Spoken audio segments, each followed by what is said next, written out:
Good afternoon. I'm Alan Piper, the senior politics producer for NowThis, and welcome to our daily live coronavirus task force briefing fact check. So today is Good Friday, the day when Christians around the world acknowledge the suffering and crucifixion of Jesus. Typically, many Catholics between the hours of noon and 3 don't do anything but quietly reflect on this. And this is the time when President Trump has chosen to move his briefing today instead of at 5 o'clock. The president tweeted out in all caps, "Happy Good Friday." It's not typically how one would choose to acknowledge what is actually such a solemn religious occasion.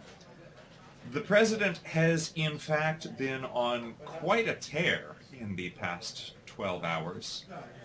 Last night after midnight, in a 1-hour period, he tweeted and retweeted about 40 times, and then he was tweeting again this morning. I'm not sure how much sleep he's gotten, so he may be a little fussy. This morning's tweets have been attacks at crazy Bernie Sanders, sleepy Joe Biden, Elizabeth Warren. He's been ranting about the Russia investigation. He has even accused Jim Comey of trying to rig the 2016 presidential election against him. Jim Comey, if you're watching, and if you really were trying to rig the election against Donald Trump, I've got to say, putting out that letter about 2 weeks before the election, sowing doubts in everyone's mind about Hillary Clinton and saying you were reopening the email investigation, and then it all turned out to be about nothing, I gotta say that really was a clever way to throw people off the case of your true intentions.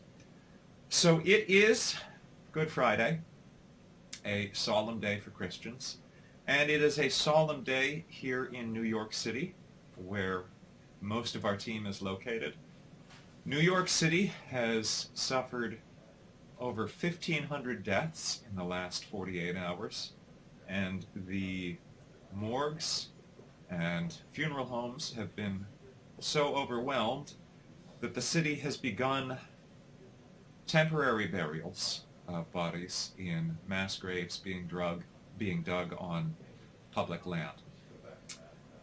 So that is the actual context of what is going on in the world while the president is tweeting about the fake news and his opponents. I imagine that when he comes out, he will read from scripted remarks to begin with, and in those scripted remarks he will call for unity, as he typically does. He will praise Americans for coming together across party lines and across faiths and political differences. But when he looks away from his script, he returns to attacking his opponents. This is a holy week for at least two of America's major religions. This is Passover.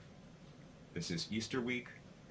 Those are both holidays that acknowledge the power of life over death and faith and hope over fear and despair.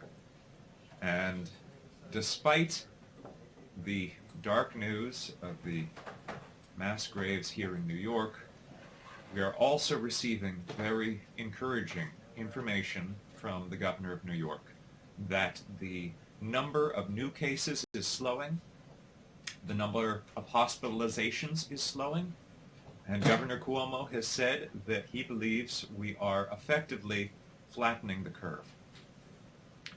As I said, I am Alan Piper, the senior politics producer. I am backed up by all of the producers from our newsroom. It is a virtual newsroom because we are all in our homes, staying safe and self-isolating.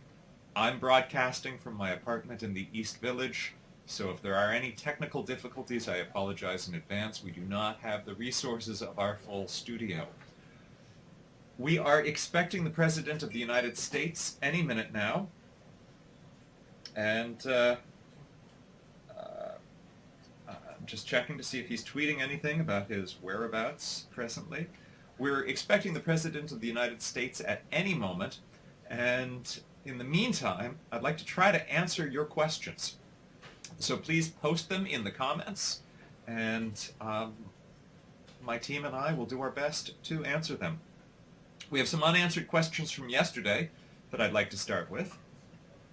Linda asks, is it true that a person can get more money from unemployment than they did earning their paychecks because they get an extra $600? And the answer is yes. For some low-income workers, it's true. You may be receiving more in unemployment than you were making before. This was a point of contention for Republicans, including Rick Scott, who is actually the richest senator of all of them, tried to block it because they were upset that low-income workers might be earning too much money. But there's a very smart reason for this. So the idea behind unemployment, it varies from state to state how much you get. It's usually around 45 to 50%, 40 to 50% of your usual income. And that makes sense because the idea is that we want people to have enough to carry them over and live on, but not so much that there isn't an incentive to look for work. We're in a very different moment. We don't want people to look for work. We want people to stay inside, and we want them to be as financially whole as possible while doing so.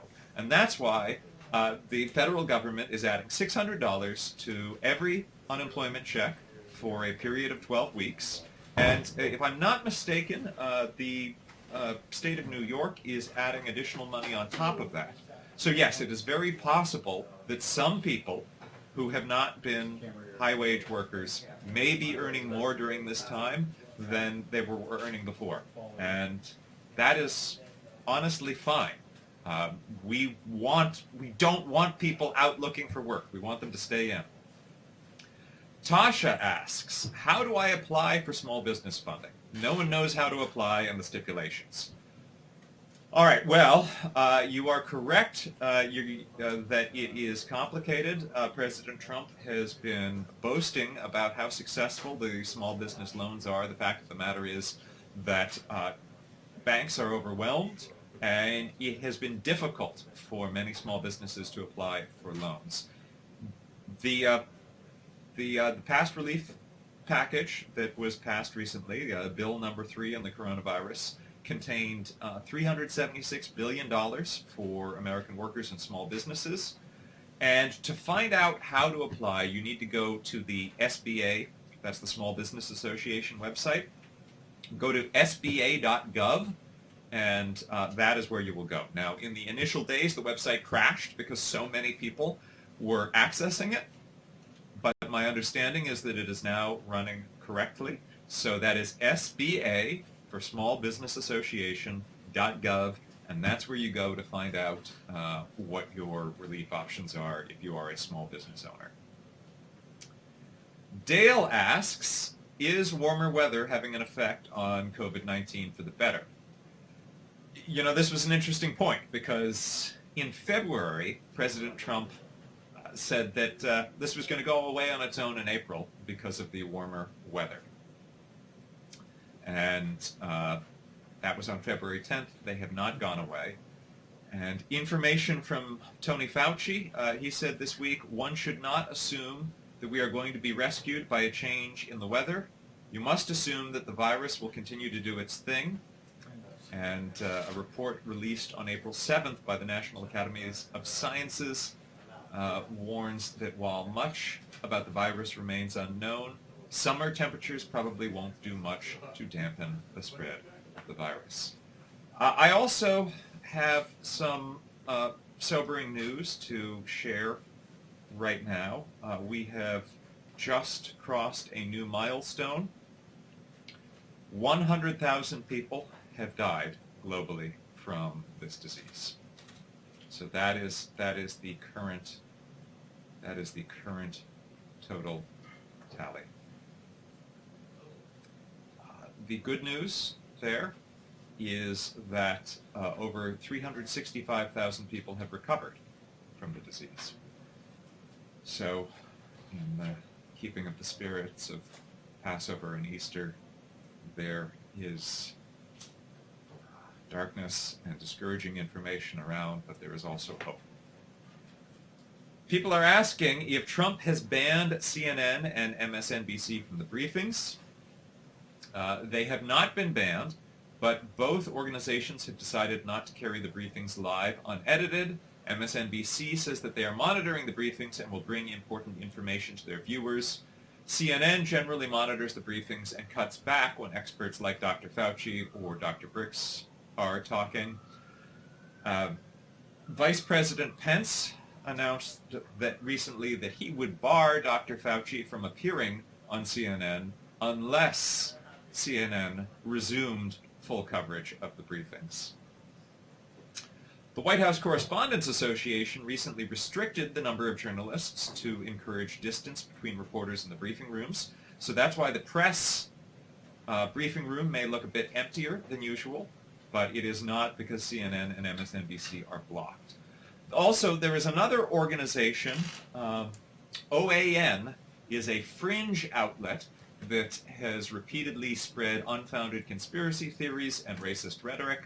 They have become a favorite outlet of the president's, and OAN has been an active participant in these briefings, despite the fact that OAN correspondent Chanel Rion has refused to comply by the White House Correspondents Association's guidance for social distancing, leaving many journalists in the newsroom to feel unsafe, and they've asked for her not to stand too close and to observe the required 6 feet distance and to not stand in the room if there are not seats. She has declined to follow those rules, and the White House has apparently explicitly invited her to stay nonetheless.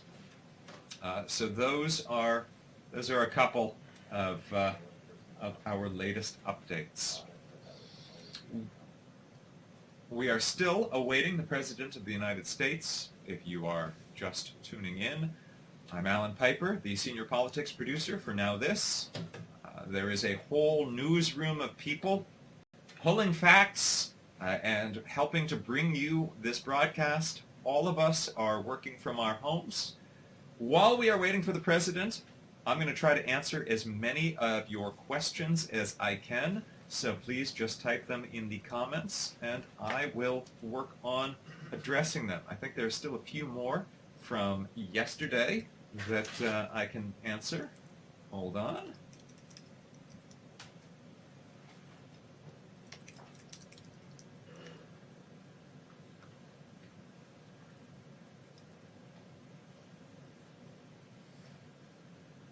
All right. Viewer yesterday asked, can COVID-19 be transmitted through cannabis? Why are dispensaries open? Well, the answer is, according to Rolling Stone, the CDC recommends maintaining at least 6 feet of distance between others. They say now is not the time to share joints, bongs, bowls, pipes, or vape pens either.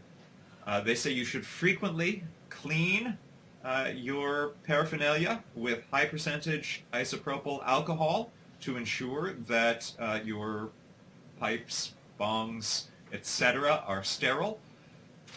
More than a dozen states have agreed to keep cannabis shops and medical cannabis dispensaries open, but they are urging people to, as with any other business, maintain appropriate social distancing.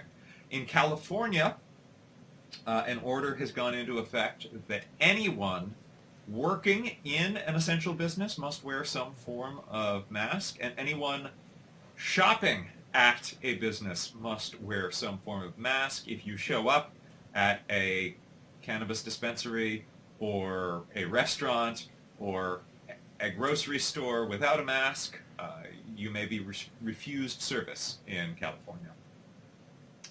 Shonda asks, what happened with the immigrant children in cages, and are they all safe from the spread of COVID-19? The answer is at least 3 children under the care of the U.S. government were diagnosed with the virus, and they are the first in the U.S. custody to test positive for COVID-19 since the outbreak began. Citing coronavirus concerns, the U.S. is swiftly deporting unaccompanied migrant children. U.S. immigration officials have rapidly deported nearly 400 children intercepted at the U.S. border in the past 2 weeks. Around 120 of the children who arrived at the U.S.-Mexico border without a parent or guardian were quickly sent on planes back to Guatemala, Honduras, and El Salvador.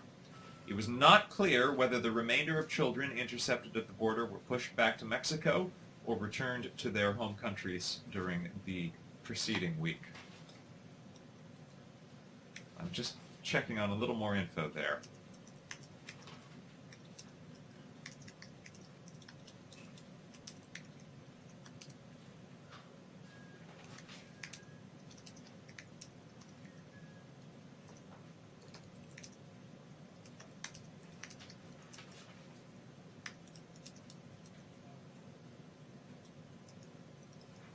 All right, so I'm looking up a little more info on that for you. All right, Torin asks, can a person who's recovered from COVID-19 become reinfected? And there's still a lot of research to be done on this topic. Some patients in Japan, China, and South Korea who had seemingly recovered from COVID-19 have been readmitted. Time magazine spoke to experts on the issue, and they say that it is likely that these patients were not reinfected, but instead were cases of lingering infection that went undetected. The current hope is that recovering from COVID-19 will provide at least a period of time of immunity from the disease. Eugenia asks, where is all this money coming from? How much in debt will the USA be? Well, that is a good question. The U.S. debt was $23.4 trillion as of February 19th, and that was before the spending of the coronavirus relief and stimulus packages. According to a Harvard economist, the $2 trillion in stimulus will initially increase the federal debt by only about 9%, but the U.S. must pay interest on its debt, so the total cost of borrowing the $2 trillion for the stimulus will go up over time.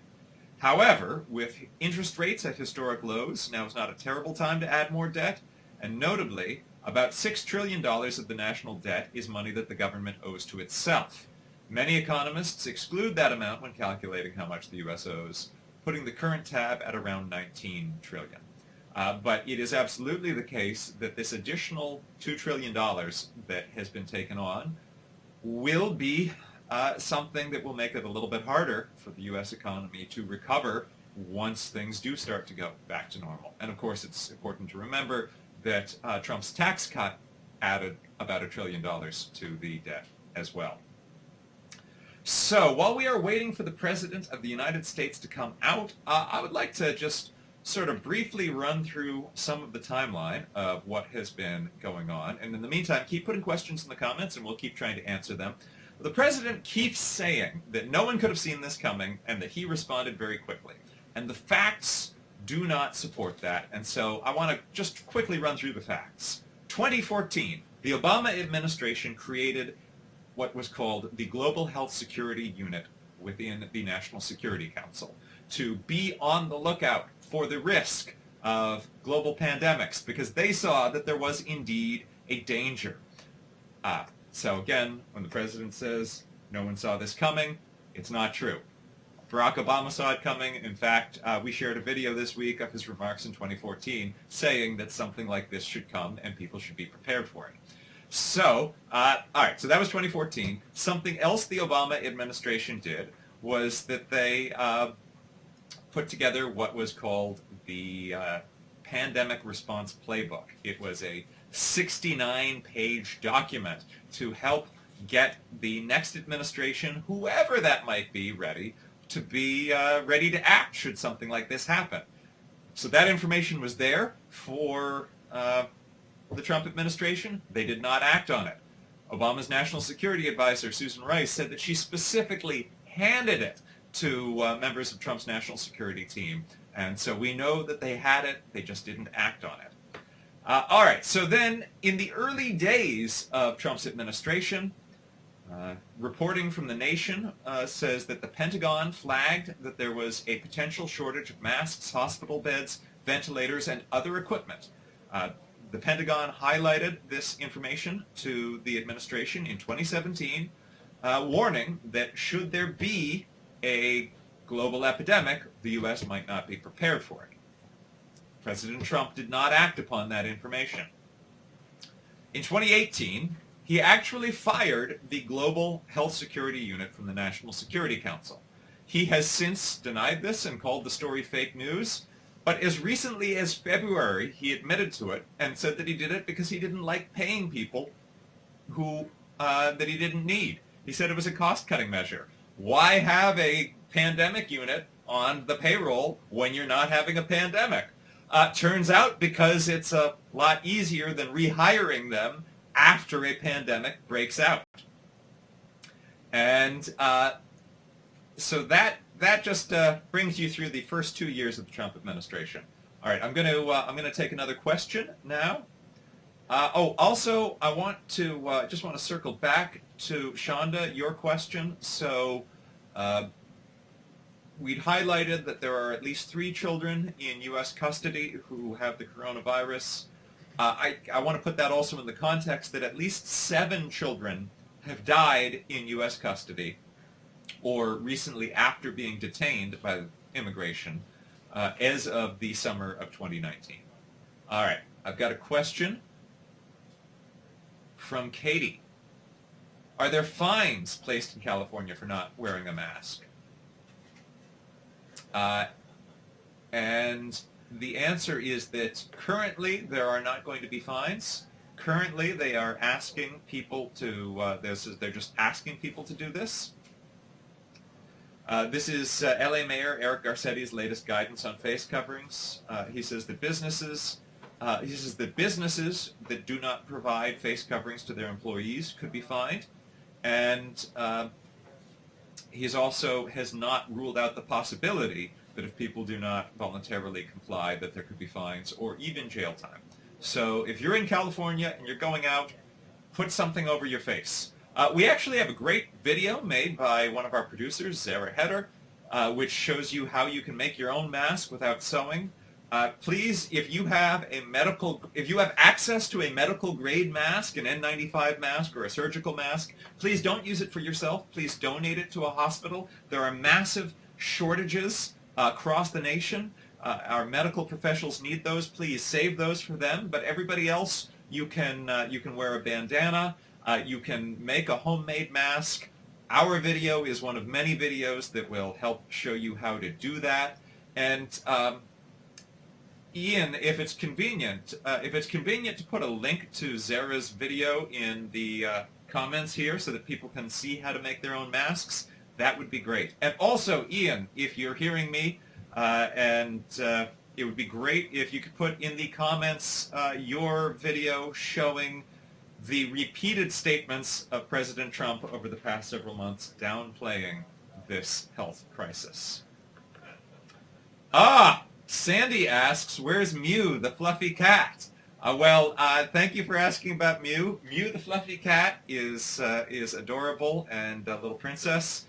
She's sometimes a little camera shy. She may make an appearance, but that's really up to her. If I try to force her in front of the camera, the fur will fly, quite literally. All right, Aaron asks, can the virus be transmitted by mosquitoes? According to the World Health Organization, the new coronavirus cannot be transmitted through mosquito bites. It is a respiratory virus which spreads primarily through droplets when someone coughs or sneezes. Yes, even when they breathe hard, which is gross. They're little droplets everywhere, which is why you should cough and sneeze into your elbow, not out into the world, and why you should wash your hands very frequently.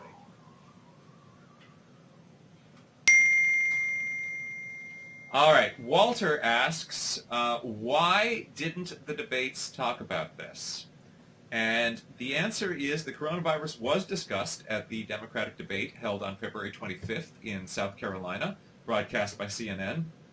The coronavirus was the main topic of the March 15th Democratic debate between Joe Biden and Bernie Sanders, which was also broadcast by CNN.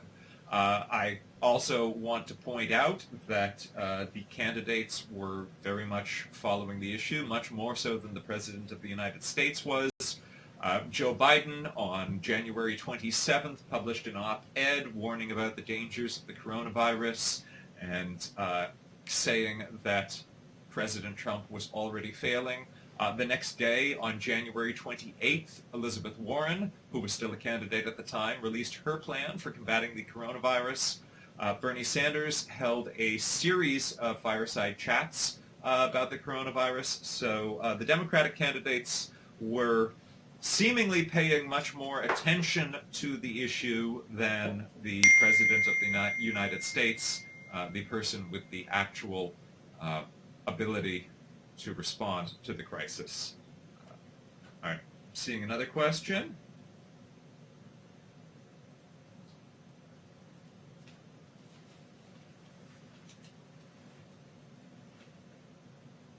Does an employer have to disclose another employee's coronavirus status? That's from Ash. I'm going to see what the rules on that are.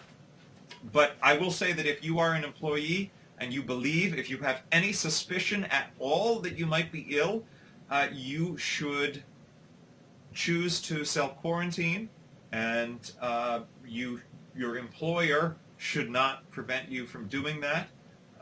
In the recent bills that were passed, even companies that did not previously provide paid sick pay must provide it now. And it is important that you not expose others to this virus if there is any risk that you have it. Jordan asks, Alan, how is your wife? I hope she's better. Thank you for asking. That is a very sweet question. We are incredibly blessed in our household. We are among the lucky people. We may never know if what my wife has been suffering from is the coronavirus, because there is a shortage of testing. The President of the United States said on March 6th that anyone who wanted a test would be able to get it. We still have not been able to make good on that as a country. New York is doing more testing than anyone else, and even so, here in New York, you really can't get a test right now if your symptoms are mild. But her symptoms were mild, but they were consistent with the coronavirus. She had a dry cough, which she still has. She, for a period of time, had a intermittent fever that would come and go. That has gone away. She had a heaviness in her chest, and she was experiencing interference in her taste and smell. Those are all known symptoms of the coronavirus. If you have those symptoms, it doesn't mean that you have the illness. It could be something else. Other illnesses are still out there, but I think the best advice for everyone is to use an abundance of caution. And if you think there is any risk at all that you have this, please keep yourself away from others. We had talked about going to a neighboring state. My father lives in Virginia. My mother lives in Massachusetts, and by herself. We thought maybe it would be good for her if we went to be with her. That was at the beginning of all of this, before it started.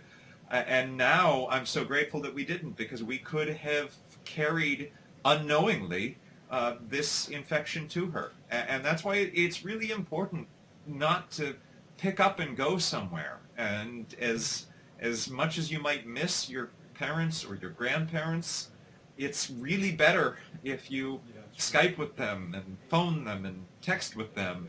It can be really dangerous for a lot of people.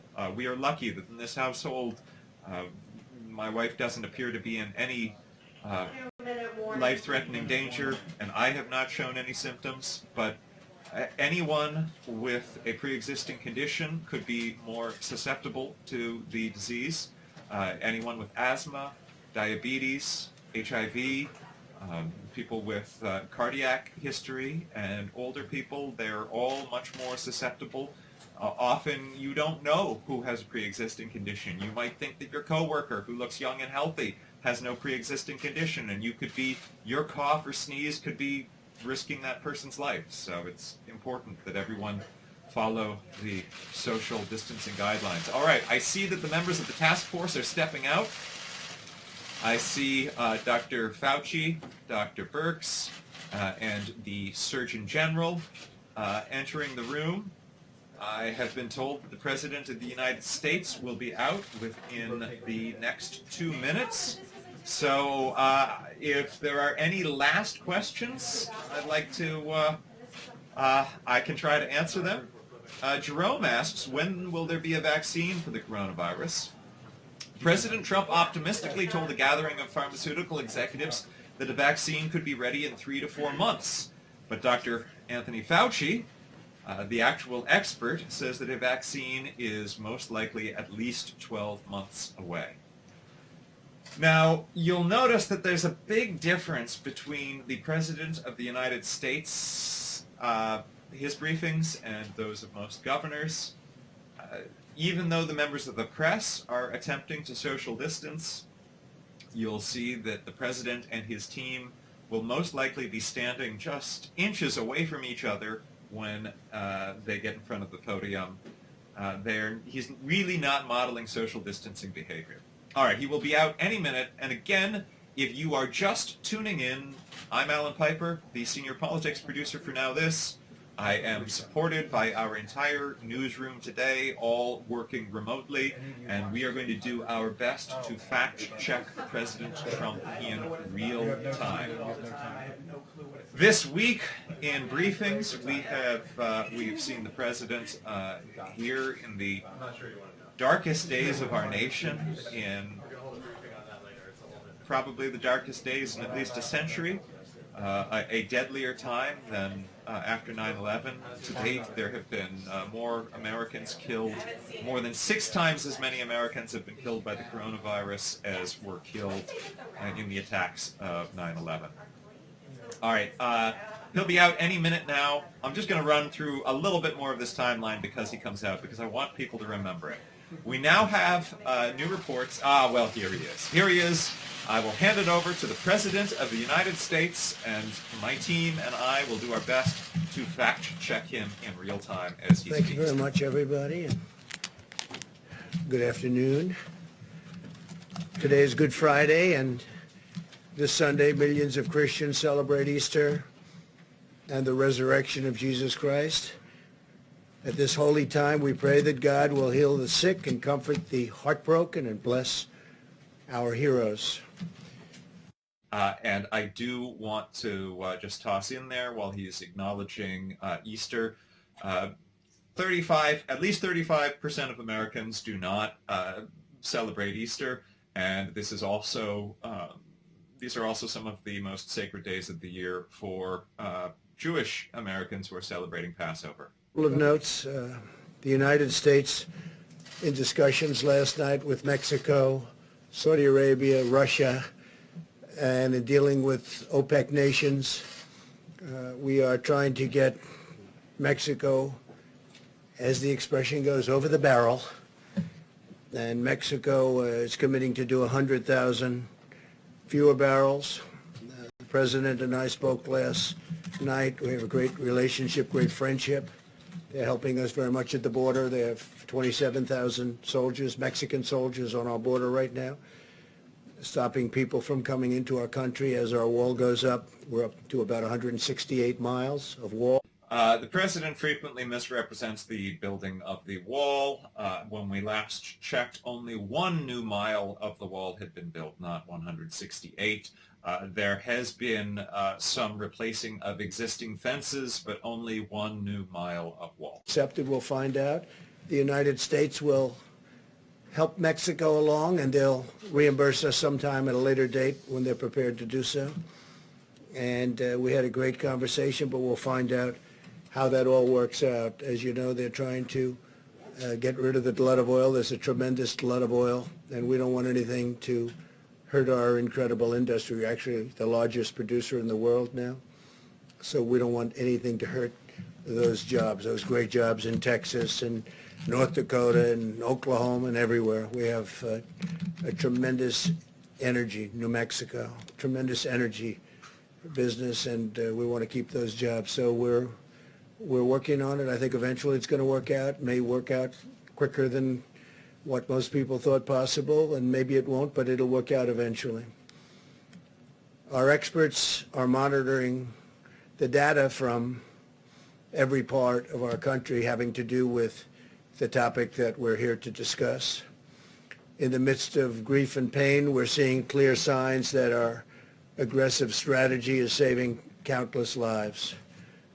Tremendous progress is being made, although when you look at some of the numbers, I just spoke with Governor Cuomo, we had a good talk.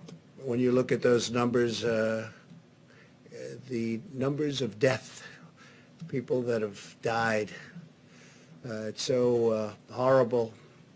Now, on the other side, you have the numbers of beds being used, we were just saying, are substantially reduced. That's usually the sign that it's heading in the downward curve. So New York, we know where that is. But in the midst of all this grief and this pain, we're seeing these signs, and we're seeing them very strongly. And a lot of that has to do with the aggressive strategy in saving so many lives. We're saving so many lives compared to what it could have been. The president keeps trying to frame this as a success, saying that we're saving more lives than we would have if he'd done nothing.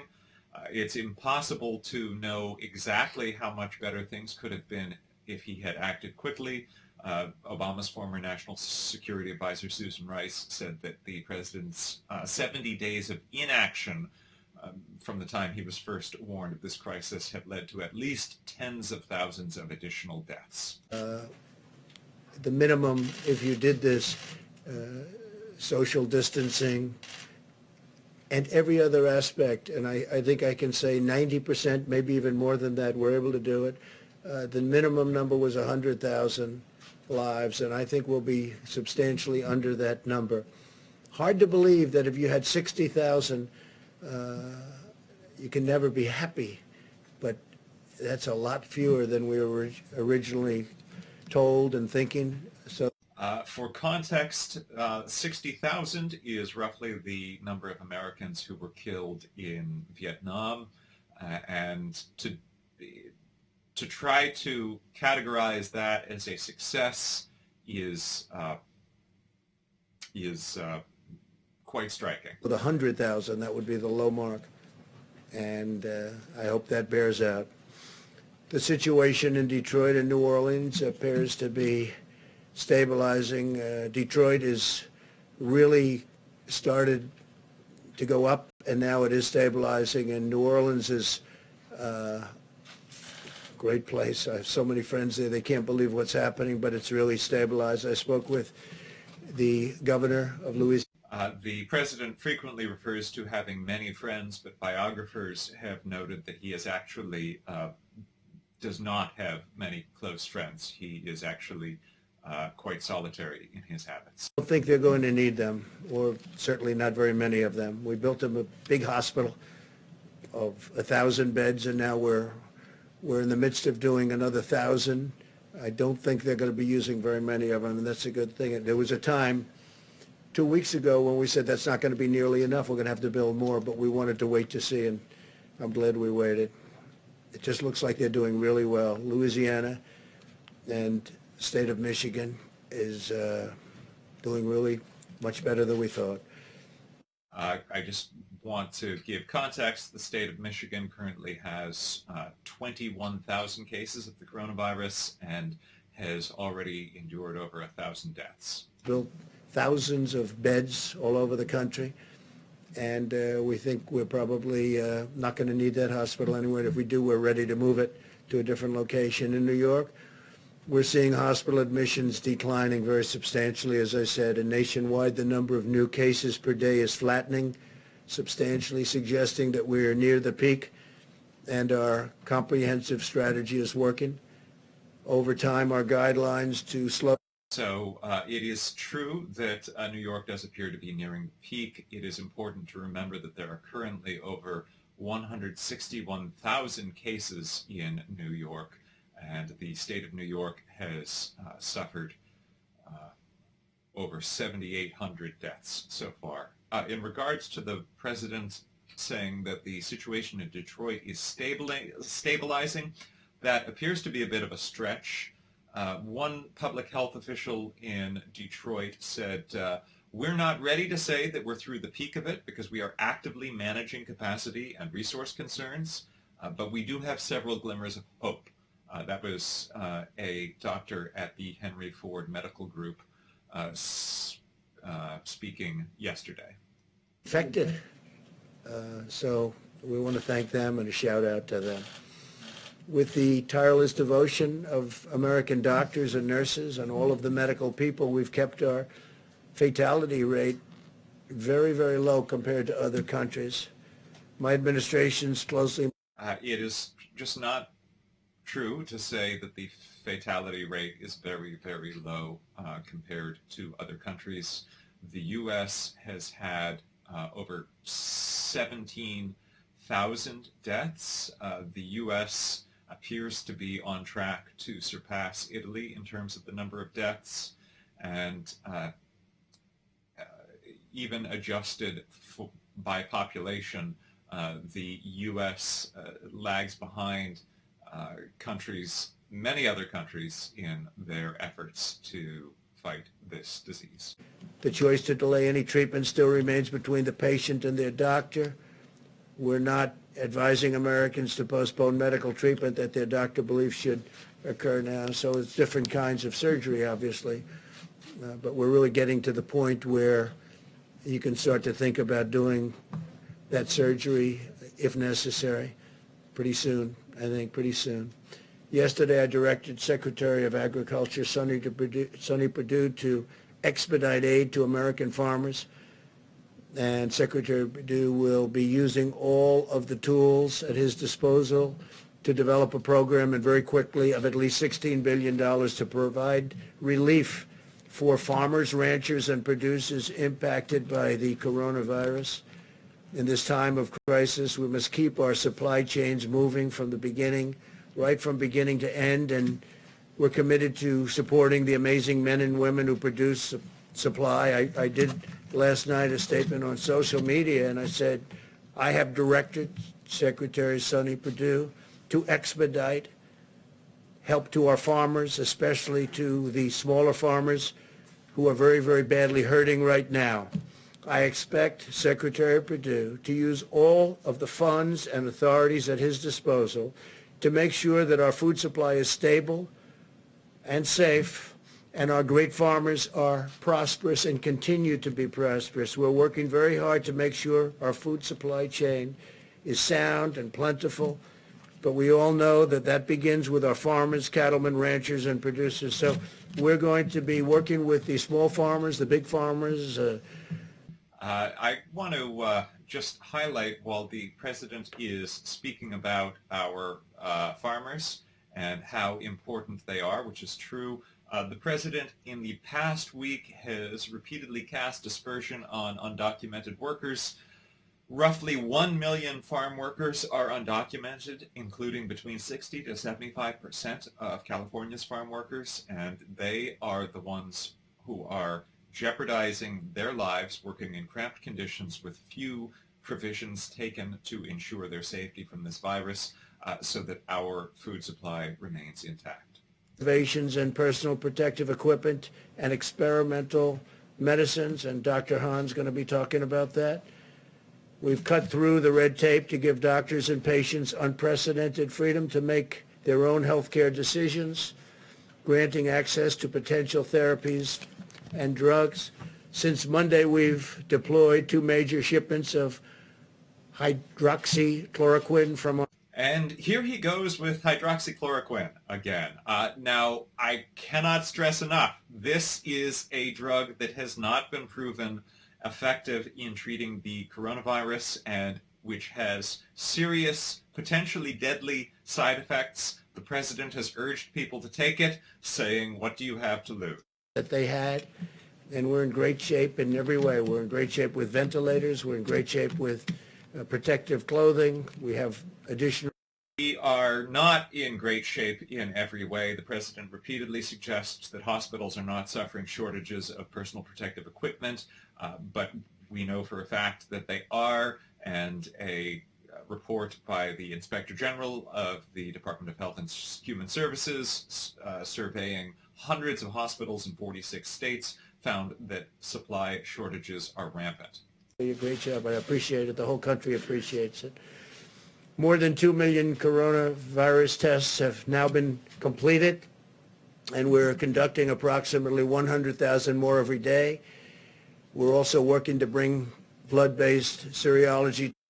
The president repeatedly brags about the number of tests that we've done. Widespread testing did not begin in the United States until the middle of March.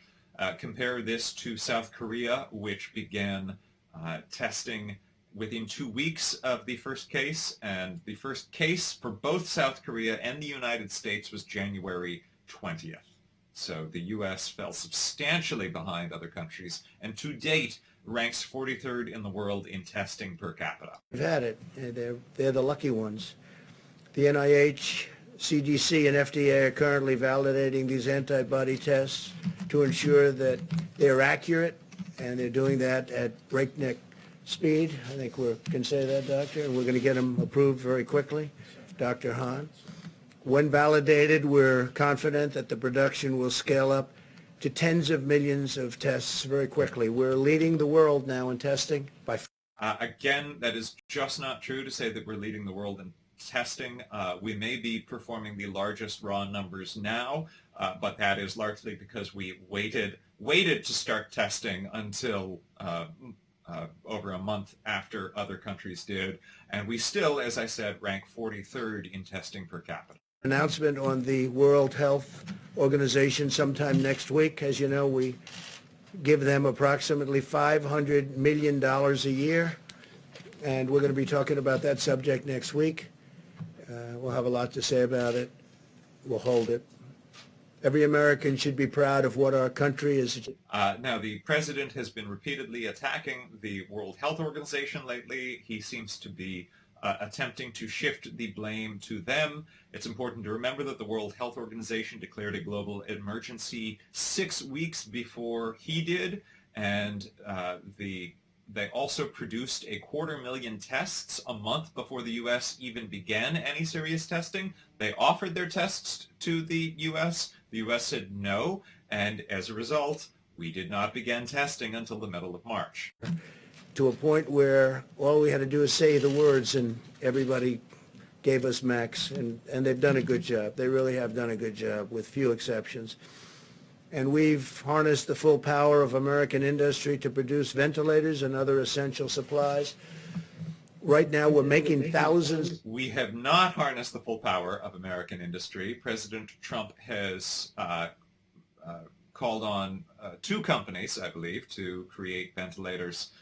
President Trump could have been replenishing our stockpile of ventilators when the Pentagon alerted him in 2017 that there was the likelihood of a shortage should something like this happen, and he could have enacted the Defense Production Act more fully so that companies would have started producing ventilators earlier and on a more widespread basis. Yeah, not too distant point, we're going to be helping quite a few of the countries. Now, we've launched Project Airbridge to deliver nearly 300 million pieces of personal protective equipment from and around the globe.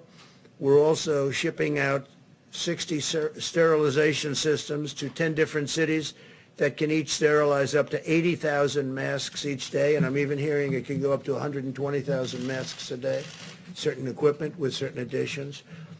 It's a company in Ohio that makes it. It's a great company, great.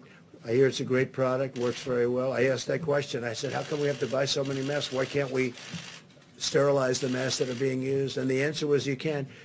In this case, they say up to 20 times. So we can take a mask, certain types of masks, the N95s in particular, and we can sterilize them, make them very clean up to 20 times. That's a great thing. So this is a good thing, but it is important to recognize that we're in a situation where the masks that were designed for single use are being made to be sterilized and reused because we have such a shortage of masks, because we did not begin producing these elements when we first became aware of this crisis.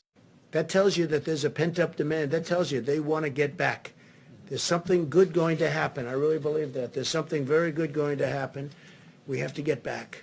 So think of it, in this horrible period, this horrible, dark period where this monster came and worked its horrible, horrible spell over the world. 184 countries as of this morning. 184 countries. It's actually 185 countries. And I guess the market thinks we've done well because we had the biggest stock market increase without one day, we're talking 4 days instead of 5, that we've had in 50 years. 50 years. Think of that. More than 50 years, actually. In short, the American people have launched the greatest mobilization of our society since World War II, deploying every scientific, governmental, medical, and military resource to...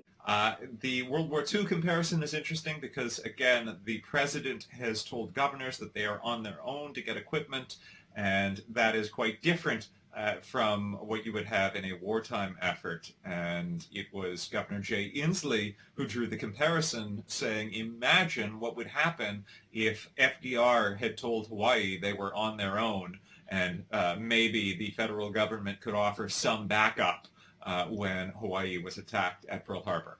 Also has been encouraging for those of you who are watching epidemic curves every day, and I'm sure you are, and watching them in log phase, because that's how epidemiologists like to look at their curves. You can see for the first time that in the United States we're starting to level on the logarithmic phase like Italy did about a week ago. And so this gives us great heart that not only in specific places, but we're starting to see that change. Obviously, a lot of that is driven by the improvement in New York City. Remember, for a long time, they were over 50% of our cases and 50% of our new cases. That has dramatically changed because of the impact of what the citizens of New York and New Jersey and across Connecticut and now Rhode Island are doing to really change the course of this pandemic and really change the trajectory of new cases. We're seeing that what many states and metro areas were experienced as twofold and fourfold increases that went to twofold, that now those are going to 8 days between the doubling rate. Watching this every day gives us hope across these metro areas, from New York and New Jersey and all through Denver and, of course, through New Orleans. We still see cases occurring in the Boston area and in Chicago, but their rate of increase seems to be stabilizing. And we really want to call out the work of the mayors of Baltimore and the district and Philadelphia, who have really brought all of their health experts together, and working with their communities are starting to really change the curves in those areas. What we're seeing is we're united in social distancing. And that's been very encouraging to all of us, and it should be encouraging to the healthcare providers that are on the front line, many of which are serving our Americans with such dignity and respect. And Dr. Birx says that we are united in social distancing. Unfortunately, this is not quite true. There are 8 states with Republican governors that have not put stay-at-home orders in place, and even in states that have them, such as Florida, Florida's Governor Ron DeSantis has granted an exemption for churches so that we might be seeing in Florida some large church services on Sunday, putting parishioners and their neighbors and their entire communities at risk. These changes, and the American public who have really taken all of this to heart and stayed home. I know last week we really asked a lot of people in the Washington and Baltimore area to consolidate, not go out frequently to grocery stores or pharmacies. You can really see that that's having a huge impact. So it's really about the encouraging signs that we see, but as encouraging as they are, we have not reached the peak. And so every day we need to continue to do what we did yesterday and the week before and the week before that, because that's what in the end is going to take us up across the peak and down the other side. We continue to really applaud the work of California and Washington State and Oregon. We're learning from all three of those states, from their public health officials, about how they were able to keep the virus from ever becoming logarithmic. And I think that's an important lesson for all of us on how they did that, what the timing was in case we ever have to face this issue in the future. Thank you, Mr. President. Thank you very much, Mr. President. So again, just keeping on the theme that Dr. Birx had mentioned, this is the end of the week, that famous week that we spoke about last weekend, in which what actually was predicted to happen happened. We're starting to see the leveling off and the coming down that Dr. Birx had mentioned. But it's important to remember that this is not the time to feel that since we have made such important advance in the sense of success of the mitigation, that we need to be pulling back at all. I was actually heartened by the fact that we've been talking about the New York, New Jersey, New Orleans, and other areas where they have really big spikes. But there's other parts of the country, in the middle parts of the country, where they're concerned to make sure they don't get those spikes.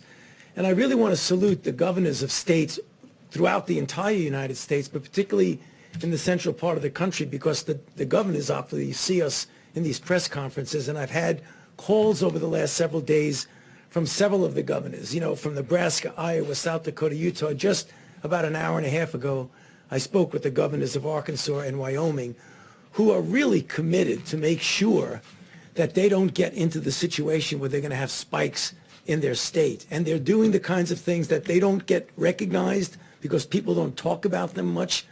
I believe that Dr. Fauci is being overly generous to these governors. Arkansas still does not have a shelter-in-place order, and it is up to over 1,100 cases of the coronavirus, up from just 837 last Sunday. But to hear what they're doing and the commitment that they're putting into making sure that we don't have the kinds of situations that we've experienced, unfortunately, in other areas. This is very important. I just want to close by one other thing, something I mentioned yesterday and the day before, that there are a lot of candidate interventions that are going into clinical trials. For those of you who are interested in it, I recommend you go to clinicaltrials.gov, and you'll see the design of a clinical trial, and you see that many of them are the randomized controlled trials that are the really gold standard of how you find out whether something really is safe and effective. And as the weeks and months, and it'll probably be months, sometime in the summer, we'll start to see which are working, which are not, and to focus on those that are we developing and will working. I'll be happy to answer questions later. Thank you.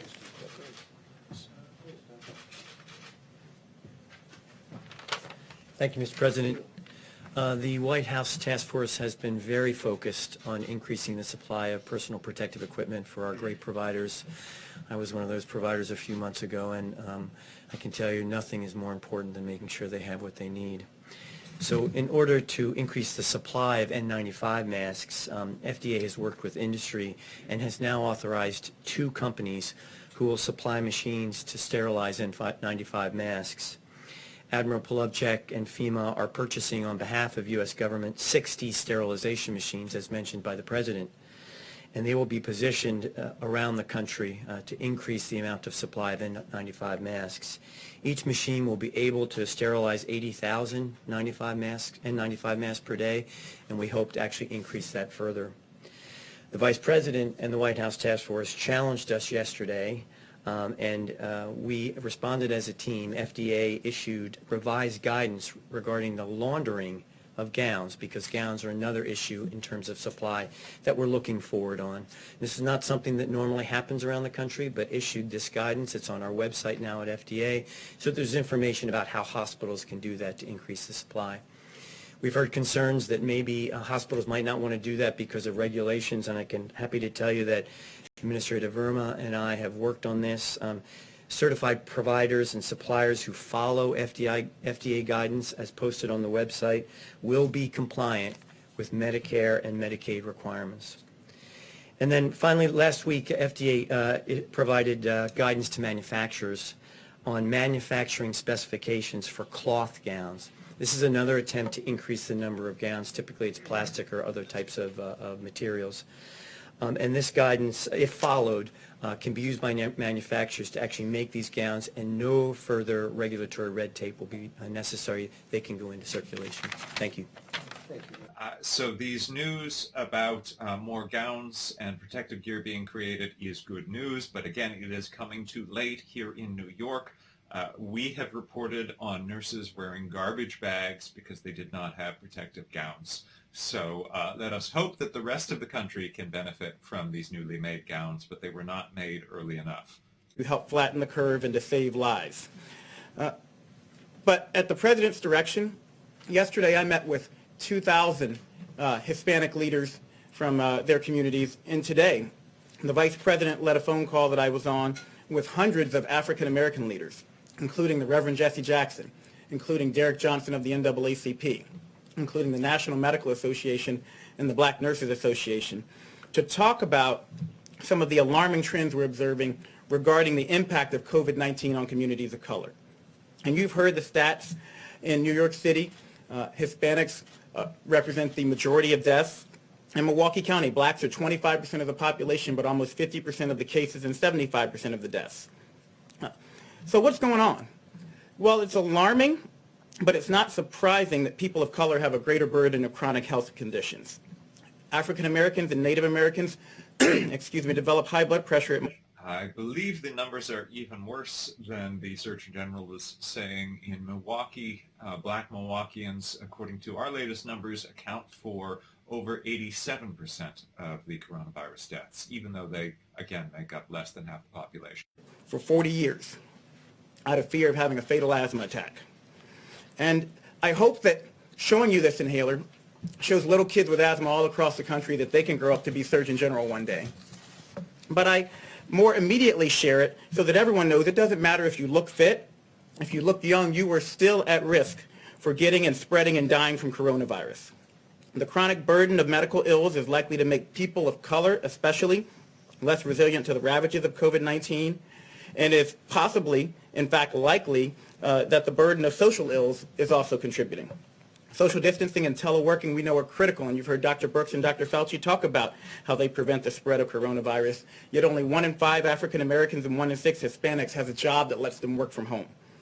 People of color are more likely to live in densely packed areas and in multi-generational housing situations, which create higher risk for spread of a highly contagious disease like COVID-19. We tell people to wash their hands, but a study showed 30% of the homes on Navajo Nation don't have running water. So how are they going to do that? In summary, people of color experience both more likely exposure to COVID-19 and increased complications from it. But let me be crystal clear. We do not think people of color are biologically or genetically predisposed to get COVID-19.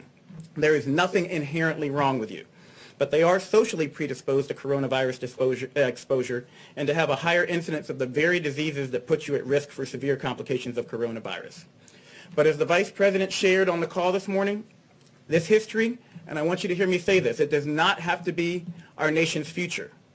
We're taking steps now in the midst of the COVID-19 pandemic to reach, protect, and strengthen all communities impacted by this disease, and especially our communities of color. More details will be forthcoming, but we are actively working, as the Vice President and the CDC Director laid out today, data collection, targeted outreach to communities of color, and increasing financial, employment, education, housing, social, and health supports so that everybody has an equal chance to be healthy. And I want to close by saying that while your state and local health departments and those of us in public service are working day and night to help stop the spread of COVID-19 and to protect you regardless of your color, your creed, or your geography, I need you to know you are not helpless. And it's even more important that in communities of color, we adhere to the task force guidelines to slow the spread. Stay at home if possible. If you must go out, maintain 6 feet of distance between you and everyone else, and wear a mask if you're going to be within 6 feet of others. Wash your hands more often than you ever dreamed possible. Avoid alcohol, tobacco, and drugs. And call your friends and family. Check in on your mother. She wants to hear from you right now. And speaking of mothers, we need you to do this, if not for yourself, than for your abuela. Do it for your granddaddy. Do it for your big mama. Do it for your pop-pop. We need you to understand, especially in communities of color, we need you to step up and help stop the spread so that we can protect those who are most vulnerable. This epidemic is a tragedy, but it will be all the more tragic if we fail to recognize and address the disproportionate impact of COVID-19 and an array of other diseases and risk factors on communities of color. The task force and this administration are determined not to let that happen. The President, the Vice President have said we will not let that happen. We can't fix these issues overnight, but I promise you we will work with your communities to quickly and meaningfully move the needle in the right direction. Nothing less than the fate of our families and friends, my family and friends, depends on it.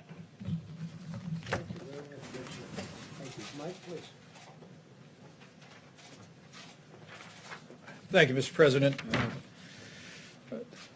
Today, the White House Coronavirus Task Force met and heard from the President the gratitude that he and I know all the American people feel for all the dedicated workers at FEMA, HHS, U.S. Public Health Service, FDA, and all those that are literally working on your behalf around the clock to partner with states, to partner with local health officials. And Mr. President, allow me to add my thanks and admiration to all of the entire team here at the federal level. On this Good Friday, we remember those who've lost their lives to the coronavirus. We remember their families, our dedicated healthcare workers, and our first responders. And we do well on this special day for Christians across this country to remember them in our prayers. But as you just heard from Dr. Birx and from the experts, it's also a good day to remember that Good Friday is always followed by Easter Sunday. And there is hope. There is hope in this moment that thanks to what the American people are doing every day, adhering to the President's coronavirus guidelines for America, thanks to the fact that Americans are listening to state and local leaders and putting the health of their family members and neighbors first, we're getting there, America. We're making progress. But it's imperative that we all continue to implement all of the guidance in the 30 days to slow the spread. As the Surgeon General just attested, at the President's direction, we engaged more than 400 leaders in the African American community today. And allow me to express my appreciation for their leadership and their efforts in communicating to African Americans and other minority populations some of the unique challenges that those communities face in the midst of this epidemic. And the CDC, as the Surgeon General said, is working on not only studying the issue, but very rapidly issuing new guidance. And we'll be communicating that new guidance to all of those great leaders. On the subject of testing and supplies, the President gave a great amount of detail. More than 2.1 million tests have been performed, and we continue to work very, very closely with FDA and suppliers around the country to expand the ability of testing. And you just heard Dr. Hahn reflect on the fact that very soon we will have an antibody test that Americans will be able to take to determine whether they ever had the coronavirus. I spoke today to the... And now I do want to again highlight that in terms of testing, there is not a nationwide system of testing, and states have been on their own to get the equipment they need to perform the tests. Many states running out of things such as just cotton swabs needed to perform the test. And so rather than having uniform testing across the country, it's a hodgepodge from state to state, which is making it hard for us to know the true spread of the disease throughout the country. People in Colorado that we will work to support that effort, but I also want to emphasize that all of the people that are working in food supply, from farmers to meat packers to distributors to truckers to grocers, continue to have our gratitude, as President Trump said just a few moments ago. On supplies, more than $5 billion have been obligated to the states. 29,600 National Guard have been activated. And at the President's direction, more than 4,700 active duty military personnel have been deployed, medical military personnel in 9 states, focusing on the areas of most significant epidemic. Airbridge, 26 flights have been completed. 4 flights are scheduled to arrive today, bringing 250,000 gowns, 25 million pairs of gloves. 54 more flights are scheduled, literally bringing in supplies from around the world. Finally, let me say, as we go into this very special weekend, into Easter services, I know I speak on behalf of the President when I say how grateful we are to all of the churches that have been there, and their ministries have been working under great difficulty to continue to provide for the needs of your members. There have been food drives, there have been phone calls, and ministry has continued, and we are grateful for the role on this Holy Week that our churches, our synagogues, and all of our houses of worship have played. On their behalf, allow me to remind you that even if you're not in the pew this Easter Sunday, if you are able, it's still a good idea to give, because those ministries continue to go forward, and we encourage you. We encourage you to continue to support them. Now, I want to point out that of the 39 states that have stay-at-home orders, 12 of them, including Florida, have exceptions for religious gatherings, and there are still 8 states with no form of stay-at-home order, and their churches will be open for religious gatherings, and there is a terrible risk.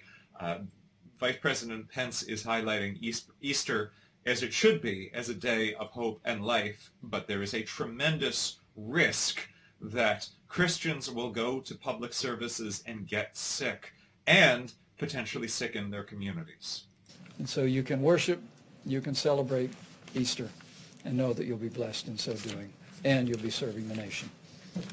Thank you, Mr. President. Great job. Thank you.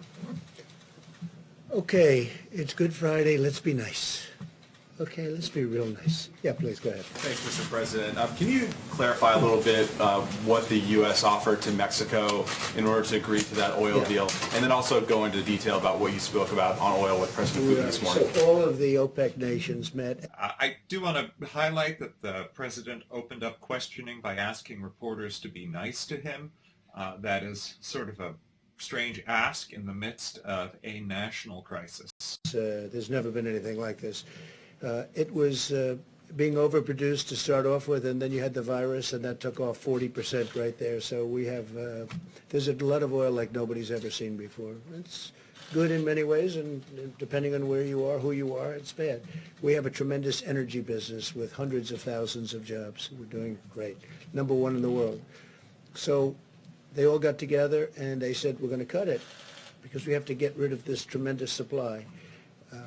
Now, the good news is gasoline prices, I'm seeing 90 cents, 85 cents in different parts of the country a gallon. Nobody's ever seen that. I guess you have to go back to the 1950s where they had the big, large dollar bills. Remember? You don't remember. You're too young. But the fact that you have to go back a long ways to see it. So there's some good. The airlines are trying to come back. Having low fuel costs is good for them, and other reasons. Steel manufacturing, but a lot of the steel goes to building what we do for the oil and engineering firms. So, you know, that's a double-edged sword. But we want to keep our energy. We want to remain independent. We will remain independent, I think, regardless. But we want to get rid of this tremendous. The U.S. is not energy independent. In 2019, we imported over 9 million barrels of oil per day. Absolutely hated it, but obviously it broke down. And we potentially have years' worth of supply, a long time before it ever can catch up, even if they do reduce it. And they agreed, but Mexico didn't agree. It was one of the few countries that didn't agree. This is OPEC Plus. These are OPEC Plus countries outside, you understand? And Mexico didn't agree.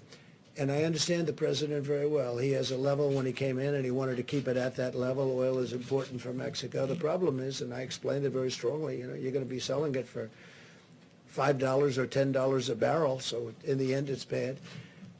But he did have some political difficulty with it, frankly, and I understand that too. And it's a small amount for us. It's a large amount for Mexico, but it's a very small amount for the United States, being the biggest producer. So I agreed to pick up some of the slack. So he was going to reduce it by 100,000 barrels, reduce his output by 100,000 barrels. and I was going to pick up the slack, and they would make it up to us at a later date. They would make up what we're doing at a later date. It could be in a different form. And I don't know whether or not that's going to be, for Mexico it was acceptable. I don't know whether or not that's going to be acceptable to the other oil-producing nations. We'll find out.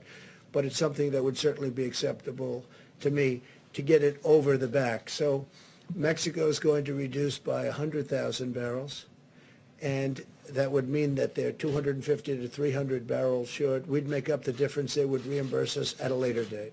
Okay? You mean make up the difference by cutting U.S. production? By cutting some U.S. production. Now, the U.S. production's already been cut because we're a market-driven economy, and oil is very market-driven. They've been cutting oil all over the place. We're cutting it back.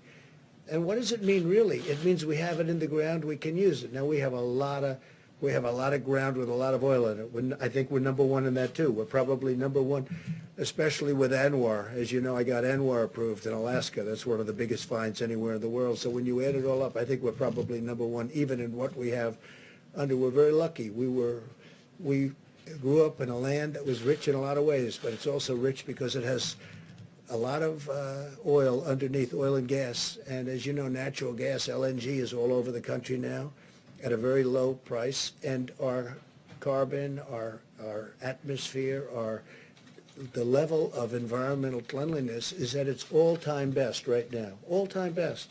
Oh, that is simply not true, that our environmental friendliness is at its all-time best. Newer forms that people want to see us go to. We have a lot of different forms of energy. We're number one in the world. We want to keep it that way.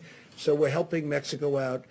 We will be reimbursed in a form sometime in the future. Mr. President, I want to ask you about the new federal projections in a moment, but first, today you tweeted the invisible enemy will soon be in full retreat. Given it's invisible, without widespread testing, how would you know? Well, I think that we're going to have it in retreat. Will it be today? No. Tomorrow? No. But it will be at a certain point in the not too distant future. It will be gone. And how do you do that without the widespread testing? Specifically, my question. Oh, we'll know because people aren't going to go to the hospital. People aren't going to get sick. You're going to know that without. But we're going to do very substantial testing. We're doing more testing right now than any other country in the world by far. That is misleading. We are doing a lot less testing per capita than most other countries are doing. Tremendous testing, but you'll know. You're going to know before anybody because you're going to see nobody's getting sick anymore. It will be gone, and it won't be that much longer. Go ahead. I'll ask you about the projection. The president is suggesting that we can know how we're doing against this disease without tests because people won't be sick and they won't be in the hospital. We already know now that as much as 25% of people with the disease don't present symptoms, and yet are contagious to others. So how we would know without testing makes no sense. Is complicated. It's not like an assay that you have for your other diseases, your strep test or other diseases like that. This is a very complicated assay that requires a lot of technical oversight, and it's part of the reason why not all 100% our machines are running at full capacity, but we had great discussion with the lab directors about that. Every day more are brought online, and so, but I think we have to create expectations of what the daily test rates will be. Last year, we probably did 3 million HIV viral loads or 4 million HIV viral loads as a country. We've done over almost 2.2 million in 4 weeks. So this is unprecedented in what we have to do. I think that's why we're working very hard for two pieces, and I want to make sure that people understand testing is just part of our strategy. The other part of the strategy has to be this syndromic and influenza-like illness where there's an alert to an illness, and so that we're surveying where we know the most vulnerable cases have appeared. And the great call that I had with the mayors and with the health officials yesterday and mayors today, a lot of the rural areas, their primary, and as it was in Washington and California, was at the nursing homes. So the issue is to build a testing strategy that speaks to our strengths, of laser focusing a strategic approach to testing when we know what our volumes are, and they increase every day, but we have to be realistic about what the volumes will be a week, 2 weeks, 3 weeks from now, and combine that with strategic surveillance so that we're testing symptomatic people and their contacts very quickly to go back to contact tracing, utilizing our complete strategy. And I think we're very much interested, and it's why the President 3 weeks ago really put us on getting an antibody test. And I think I called from the podium for our university colleagues and hospitals to begin an ELISA-based test, because that's a blood draw, but we really wanted a finger prick to make it easy and deployable. That's what's being worked on now. Of course, we don't want to promise until we have it, because I think we deserve that. The American people deserve that, to have a test that is efficient to let people know who's been positive for immunity. That's critical to epidemiologists and public health officials, to know what the penetrance of a virus was into a community when all you're seeing are the serious cases and testing the most symptomatic. And so that's a question that we still have. Is this the tip of the iceberg, or is this half the iceberg or 3/4 of the iceberg, what we have seen to date?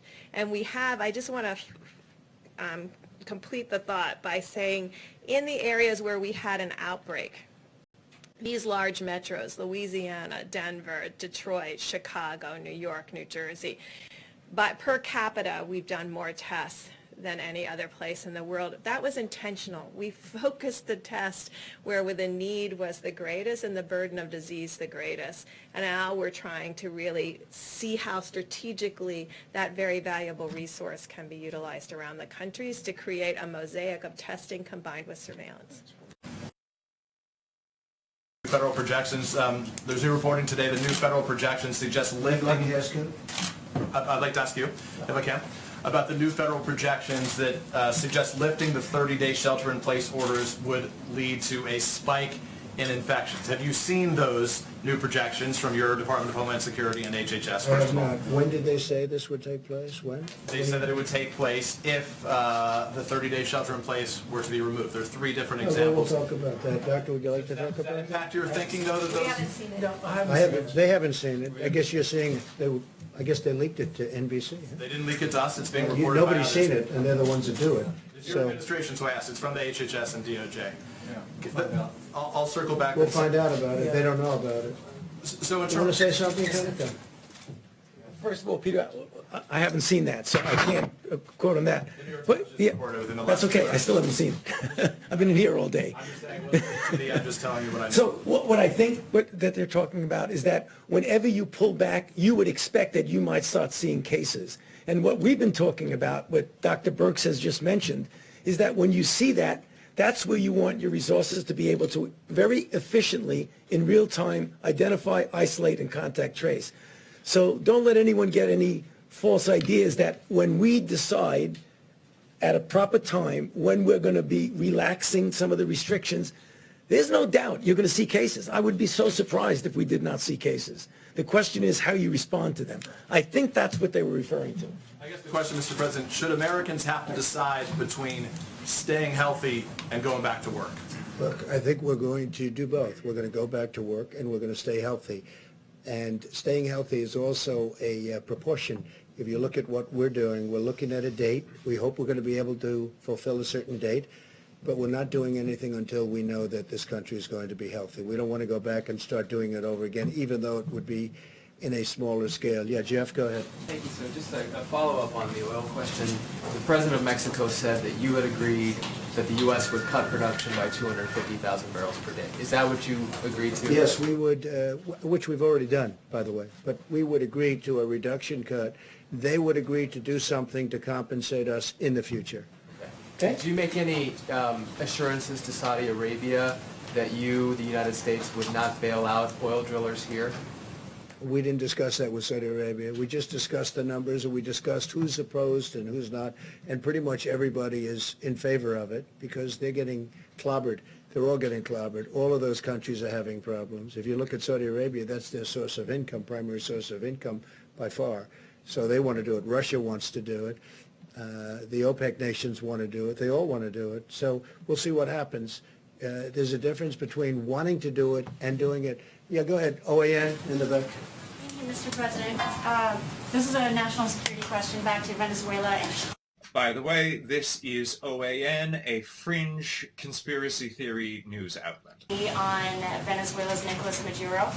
And we have news this morning that President Xi is talking with Nicolas Maduro, expressing his financial support for Maduro. So 2 questions. 1, have you discussed with Dr. Xi, or President Xi, the U.S. policy on Maduro? And 2, how does this affect U.S. policy with regards to its war on anti-narcotics? We will not be happy if that takes place. I have not spoken to President Xi of China about Venezuela, about that aspect of Venezuela. But if that took place, we will not be happy. Okay? I will not be happy. Are you concerned that he's opening up another I'm concerned financial about everything. I'm concerned about everything. That's why I don't sleep a lot. I get myself concerned about everything. But I would not be happy about that. Go ahead. Mr. President, getting back to Peter's question, a variation of that question, your doctors who are gathered here seem to be in doubt as to whether or not the country can reopen on May the 1st. If they come to you before May the 1st and say the country is not ready, or huge parts of the country are not ready to reopen on May the 1st, will you listen to them? I listen to them about everything. I think they're actually surprised. I have great respect for these people. All of them. You look, and others that are working with us. I have great respect for this group. In fact, I told Tony Fauci, I said, why don't you move to New York, run against AOC, you will win easily. But he decided that he's not going to do that. Okay. I kid, by the way. You know that. Some of your allies have been bashing these doctors. Would you tell them to cut it out? I can only say this. I have tremendous respect for these people. And we've done very well.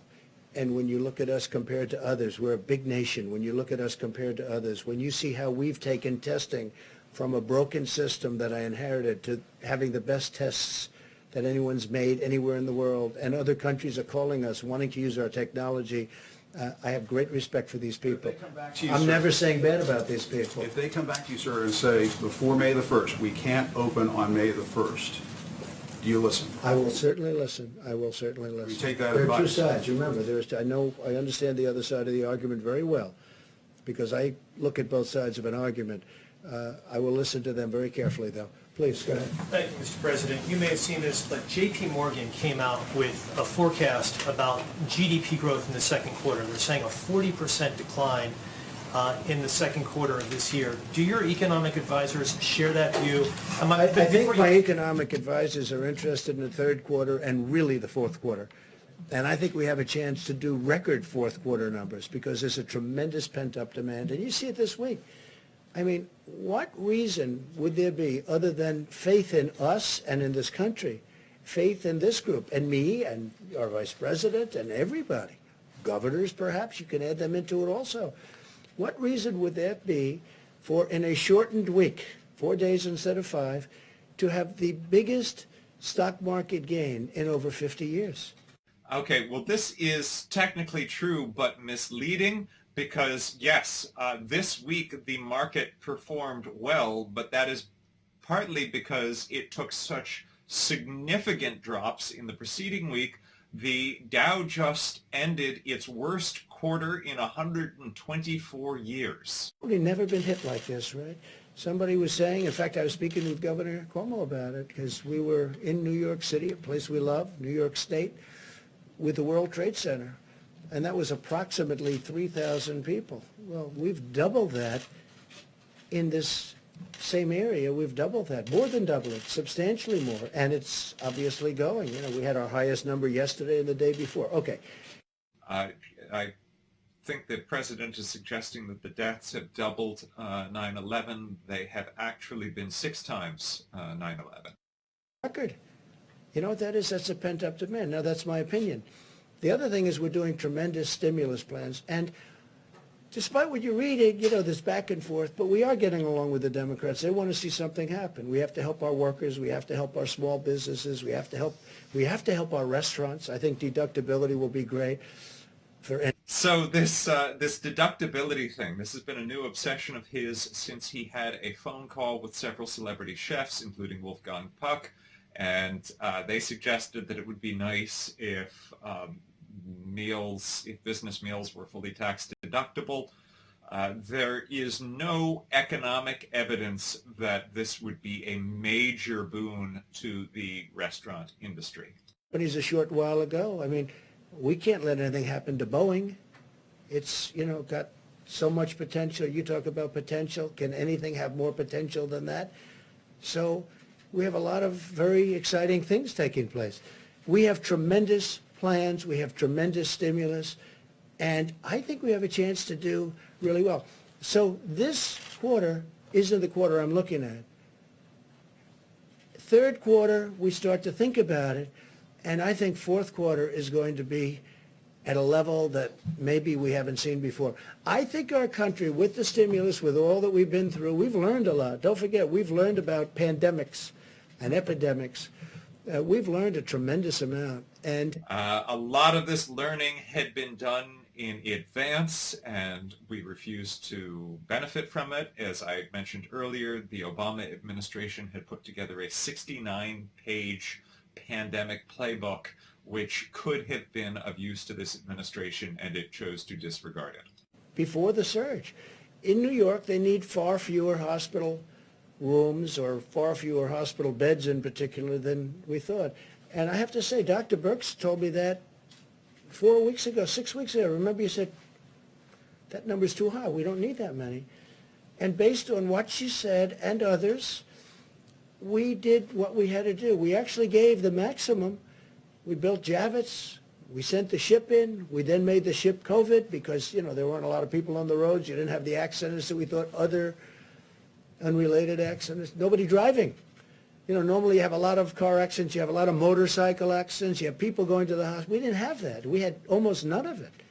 So a lot of things have happened. I think we have a chance to be stronger than before. I really do. I think the stimulus is very important, what we're doing. I think it's very, very important. Please, go ahead. President Pence, the suggestion that we'll be stronger than we were before, America's strength is its people. We have lost over 17,000 Americans, and the president is saying that we will lose between 60 to 240,000. So America may be stronger in spirit and perhaps in some economic numbers, but it seems quite cold to suggest that we will be a stronger country overall. When I was in private, I had business interruption. When my business was interrupted through a hurricane or whatever it may be, I'd have business where I had it. I didn't always have it. Sometimes I had it. Sometimes I have a lot of different companies. But if I had it, I'd expect to be paid. You have people, I speak mostly to the restaurateurs, where they have a restaurant. They've been paying for 25, 30, 35 years, business interruption. They've never needed it. All of a sudden they need it. And I'm very good at reading language. I did very well in these subjects, okay? And I don't see the word pandemic mentioned. Now, in some cases it is. It's an exclusion. But in a lot of cases, I don't see it. I don't see reference, and they don't want to pay up. I would like to see the insurance companies pay if they need to pay, if it's fair. And they know what's fair, and I know what's fair. I can tell you very quickly. But business interruption insurance, that's getting a lot of money to a lot of people. And they've been paying for years. Sometimes they just started paying. But you have people that have never asked for business interruption insurance, and they've been paying a lot of money for a lot of years for the privilege of having it. And then when they finally need it, the insurance company says, we're not going to give it. We can't let that happen. Please, go ahead. Thank you, Mr. President. On March 6th, you said anyone who wants tests can get a test. Now you're saying that you would be open to reopening the government without having a national testing system. How do you square those two statements, given that there's still issues with testing going forward? And how can you tell people that they're not going to have their lives put at risk? I got it. There's not a lot, and it's a good question. There's not a lot of issues with testing. Certain sections of if we go to... There are a lot of issues with testing, as I highlighted earlier here in New York, where we are doing more tests than anywhere else in the country. There is not enough testing still. And there are big distances, a lot of land, a lot of opening. You don't need testing there. Where you have a state with a small number of cases, some states with almost none. West Virginia hung in for a long time, as you know, with none for a long time. So when you have that, you don't need testing. This is the most circular logic here, that you don't need testing if you don't have a lot of cases. You don't know that you have a lot of cases until you have testing. And in the instance of West Virginia that the president is talking about, the reason that West Virginia technically had no cases for so long was that it had no testing for so long. As soon as it got testing, it discovered that, oh, it had a lot of cases. We have the Abbott test, which is very quick and very easy, goes very fast. Then we have a lesser test that we talked about, where we can talk about a larger area, but you're going to know. So we're going to do testing, but you don't need to test 325 to 350 million people because, number one, it's unnecessary. Now, and here the president is breaking with his own public health team because they had been saying that what you need is widespread testing. In fact, Dr. Birx was just saying that moments ago, that widespread testing is how we know if we are containing and defeating this disease. Remember this, we've done more testing than any country in the world, and we have the best test, and we developed this over a very short period of time. Please. Well, there's some things to unpack there. Again, as I've mentioned, we are not doing more tests per capita than other nations. We are 43rd in testing per capita. The initial tests that we created were faulty, and it may be technically true to say that these latest tests have been assembled quickly, and that's partly correct because the U.S. waited until so late to put tests together. Germany was working on tests in January before it had a single case. The U.S. waited almost 2 months after it had its first case before getting widespread testing in place, and there still is not a nationwide testing strategy. Community had the lowest unemployment, the best employment numbers. More African American people and communities have been thriving. If you look at our opportunity zones and what we did, Tim Scott, who's fantastic, a fantastic senator, came to me, opportunity zones, more jobs for African Americans than ever before, better health care than they've ever had before. All of these things, the surgeon... There's a lot to unpack about what the president is saying now. He's talking about low unemployment numbers as being a metric of our country's strength. Of course, low unemployment numbers don't help dead Americans, and he's suggesting that black Americans have better health care than they ever have had, but as has been highlighted, black Americans are dying from the coronavirus at drastically higher rates than white Americans. Already offended by that language and the idea that you're saying behaviors might be leading to these high death rates. Could you talk about whether or not people, could you, I guess, have a response for people who might be offended by the language that you used? Well, I use that language because that's the language. I've been meeting with the NAACP, with the National Medical Association, with others. I actually talked with Derek Johnson multiple times this week, the head of the NAACP, and we need targeted outreach to the African American community, and I use the language that is used in my family. I have a Puerto Rican brother-in-law. I call my granddaddy, granddaddy. I have relatives who call their grandparents Big Mama. So that was not meant to be offensive. That's the language that we use and that I use, and we need to continue to target our outreach to those communities. It is critically important that they understand it's not just about them. The Surgeon General seems to have either misunderstood Yamiche Alcindor's question or to be pivoting away from it.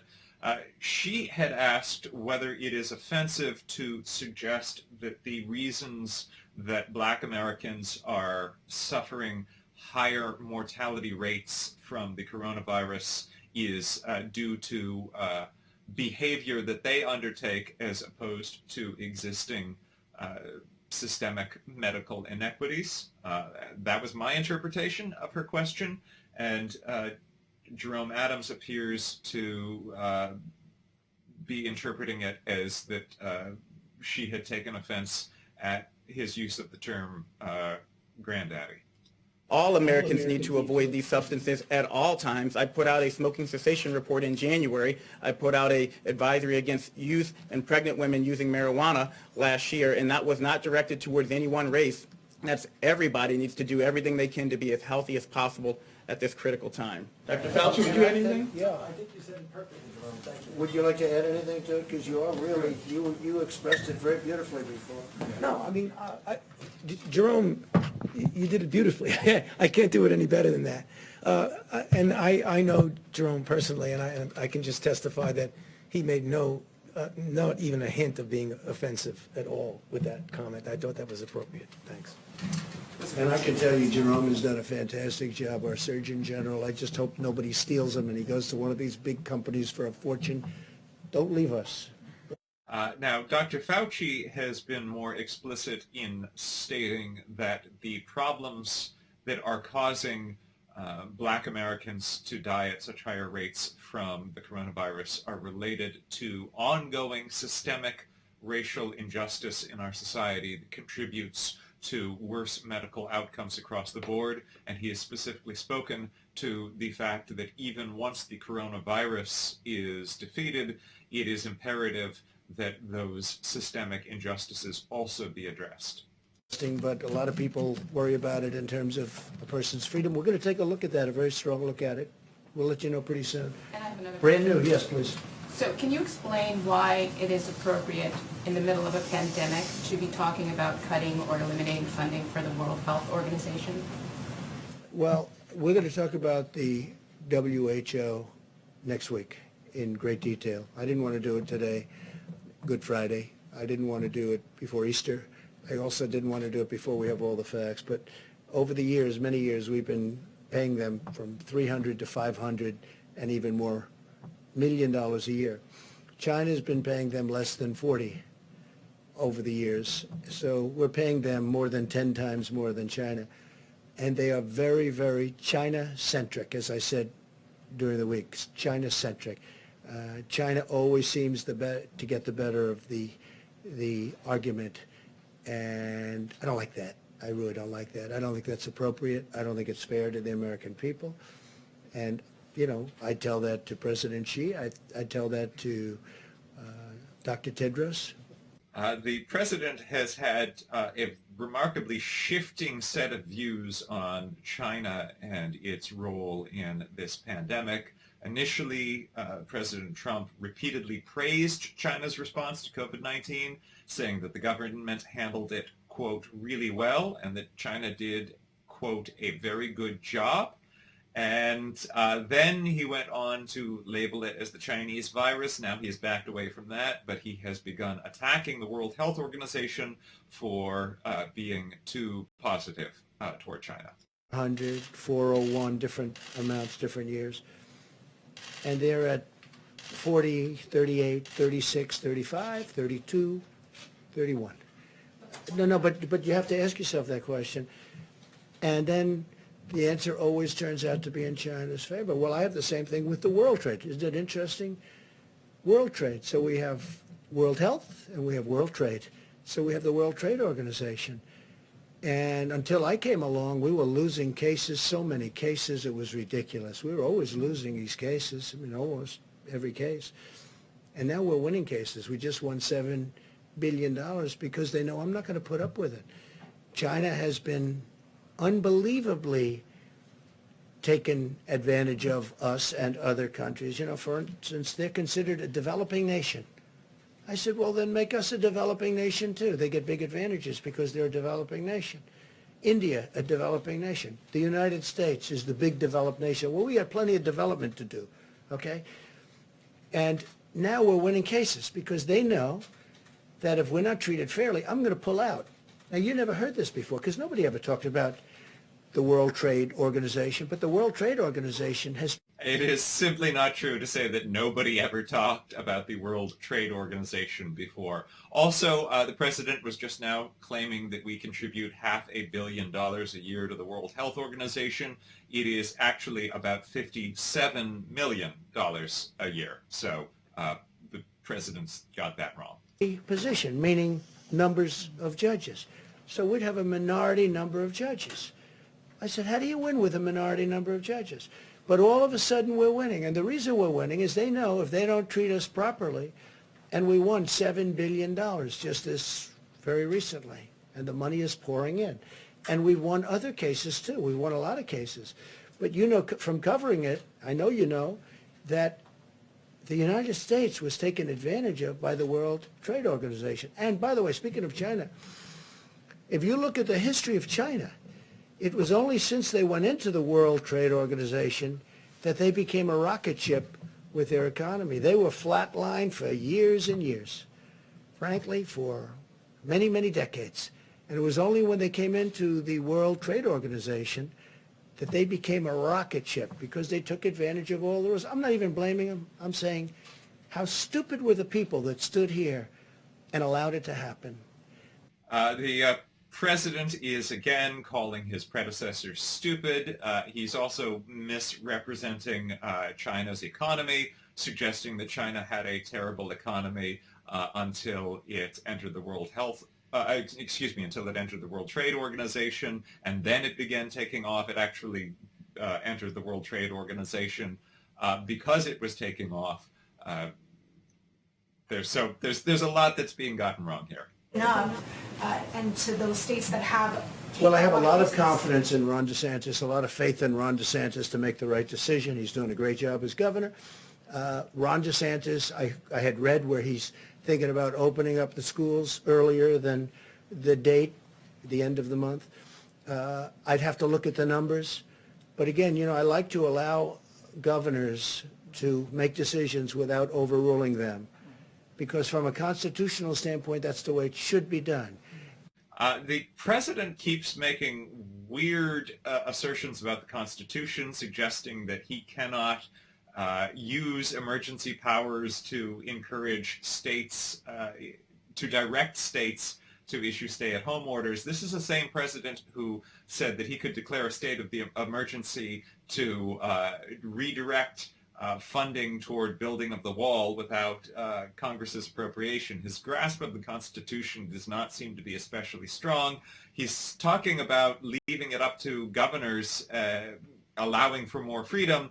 Many governors have talked about the fact that leaving individual guidelines up to the individual states puts us in a weakest link situation, where our country is only as secure against this disease as the state with the loosest regulations. Will get infected, and if they get infected, the likelihood that they will bring the infection home. So that really is a risk. I don't know the situation at all in any detail, and I'm not specifically speaking about Florida. I'm just speaking generically about what happens when you have infections in the community and you have congregation of people, such as in classrooms. That's a risk. Has anyone under 25 died, Dr. Fauci, in the country? Yes. The governor Yes. said that no one under 25 has died. I guess you could clarify that people under 25 can die as a result of this. Maybe in Florida they have. Yeah, I'm not sure. Again, In the country. Okay, let's do that because I don't want to have to be answering for a particular state. Yes, people under 25 have died of coronavirus disease in the United States of America. Dr. Fauci is responding to a statement by Governor Ron DeSantis of Florida, who falsely claimed that no one under 25 had died from this disease. Hundreds of people in America under 25 have died from this disease. And Ron DeSantis, the governor of Florida, has repeatedly made his decisions without an apparent understanding of the medical science of this disease. Them before us. It hit them first. And I'm watching what's happening with respect to certain other countries, some of them obvious, some of them less obvious, and what they're doing and the success that they're having. And that's going to play a large part of the role. We're also setting up a council of very, very great doctors and business people. We're going to be announcing it on Tuesday. Some great people. The Economic task force. There's a second task force? This is beyond economic. This is really, I call it the Opening Our Country Task Force, or Opening Our Country Council, so we don't get it confused with Mike's task force, which has done so great. And we're going to have the great business leaders, great doctors. We're going to have a great group of people. We'll probably do it by teleconference because we don't really want them traveling in for their own purposes. I don't think it would look good also, but we don't want them traveling in. So we'll do teleconference. We did one the other day with the banks, and it was very successful, the teleconference itself. And we'll be announcing names on Tuesday who's on that, and that'll play a role. But ultimately, I have to make that decision. and then I'll have to make a decision. Do we close a little area that's a hot spot? I do say this, Jim, I want to get it open as soon as possible. This country was meant to be open and vibrant and great, not where people are, staying in. No, I'm not. I would love to open it. I'm not determined anything. The facts are going to determine what I do. But we do want to get the country open. So important. So I'll have a task force. I'll have a council. It's going to be announced on Tuesday with names that you have a lot of respect for, a lot of great names, different businesses, different people, bipartisan. I didn't even ask. I mean, honestly, I think it's bipartisan. The one thing I didn't ask, are you Republican or a Democrat? Hard to believe, but I didn't ask. So it would be. And I want their views on what they think. Also, very important, different parts of the country. Because you go to the Midwest, it's different than perhaps the East Coast or the West Coast. Now, the West Coast, those numbers are really pretty amazing on the West Coast. Very interesting. So we're going to be announcing that in a very short while, probably Tuesday. Go ahead, please. Thank you, Mr. President. Government officials in Latin American and Caribbean nations, Bahamas, Cayman Islands, have been saying that U.S. authorities are blocking the shipment of PPE in certain cases, and I'm wondering if you could speak to that as well. What they're doing, we have a tremendous force out there, naval force, and we're blocking the shipment of drugs. So maybe what they're doing is stopping ships that they want to look. We're not blocking. What we're doing is we're making sure we don't want drugs in our country, and especially with the over 160 miles of wall, it's getting very hard to get through the border. They used to drive right through the border like... Oh boy, there are not 160 miles of wall. Roughly 1 mile of wall has been built. And also, that's not where most drugs enter the country as well. But cameras and sensors and everything you can think of. On top of that, we have drones flying back and forth over it. So it's a very powerful barrier between Mexico and the United States. A lot of people, though, what they're doing now is they're trying to come in through the waterways, whether it's the Gulf or the ocean itself. And what we're doing is we're being very tough, and we're being tough because of drugs and also human trafficking. And remember, the human trafficking is mostly females. It's mostly females. It's horrible, and what we're seeing is horrible. But you have we have a human trafficking problem worldwide, the likes of which, you think of it as an ancient thing. It's not ancient. It's bigger now than it's ever been before over the last 10 years because of the Internet. The Internet made human trafficking to the extent that it is now, which is massive. The Internet made it so big. So we have a big naval force that's stopping. So maybe when you mention that, maybe their ships are getting caught. But we are stopping a lot of ships, and we're finding a lot of drugs. Yeah, please. Thank you, sir. On the additional money for small business. I meant you, but that's okay. Go ahead. We'll do this. Sorry. Go ahead. On the additional money for small business, apparently Treasury Secretary Mnuchin speaking with the Democrats in Congress. Yeah. Are you allowing? Are you talking about the new? The new $250 billion. $250. Are you willing to give into Democratic demands for additional money for hospitals, states, and cities in that interim round? I'd rather have that be in phase 4. I don't deny it. I think it's fun, but I think it should be in phase 4, and I think we should have infrastructure, and I think we should have a payroll tax moratorium, because that's something that over a period of time...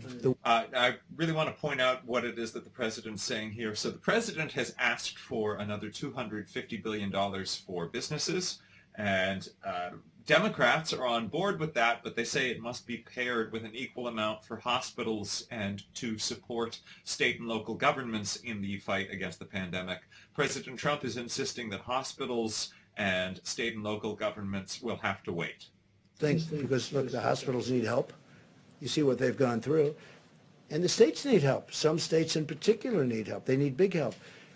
I'm willing to look at that very strongly, but I like looking at it in phase 4. The 251 is actually, the plan is working out well. The banks are getting started with the distribution. They've taken thousands and thousands of applications. The numbers aren't even believable, the number of applications. They're swamped, but Bank of America and Wells Fargo, and I guess Citibank is just now kicking in. And also what nobody's talking about, the commercial banks, the community banks. Everyone's talking commercial banks. The community banks are doing tremendous volumes. And they're probably doing them faster from what I understand. I hear the community banks, frankly, are the easiest ones in terms of getting the money out. So the money is getting out. The applications are far beyond what we ever anticipated. And that's why we're going, because this is money that goes essentially to the workers. We want the businesses to hold on to their workers, because once they lose the workers, they're never opening again. It's not going to happen. Okay, in the back. By the way, Trump's own businesses had laid off at least 1,500 workers. Like the form that Mexico would take, the reimbursements, like what form would that take? You essentially add it to the tab for the wall that you mentioned. And I have a second question about that. Well, there's no real cost because we're agreeing to produce a little bit less. So number one, it's staying in the ground. You have it for another day. It's actually cheaper than storing it, where you take it out and you deliver it to a massive well, like the strategic reserves, our national strategic reserves, where it has to be brought there. And that's, an expensive process in itself. But oil is getting to a point where, there are some areas, some people would say the water is more valuable than the oil. You never thought you were going to see that. You never thought, having covered, I know you cover it, you never thought you'd be seeing oil at $20 a barrel, but how about $10 a barrel? That you never thought you'd see. So we are looking at it very strongly. There is no real cost. I want to help Mexico out. We have a great relationship with Mexico, great relationship with the president. I really like him a lot. He's been terrific to us on the border because he stopped. You don't see the caravans coming up anymore. You don't see all the problems. When I took office, it was unbelievable what was going on. And they have been helping us a lot, and we've been helping them a lot. They make product for us. They sell it to us, and it's fine. It's a good relationship. Sometimes it's a great relationship. So he could not have done any more than that. And I think there was political reasons for that for him, that other nations don't have. They don't have that. The nations that we're talking about, the 22 other nations that we're talking about, they just don't have that problem. So it doesn't cost us anything, and yet it's very valuable. We will be reimbursed in the future, maybe in the near future, maybe in the more distant future, but we'll be. The president has repeatedly made false or misleading claims about how we will get money from Mexico. If you'll recall, he, throughout his 2016 campaign, said that Mexico would pay for the wall.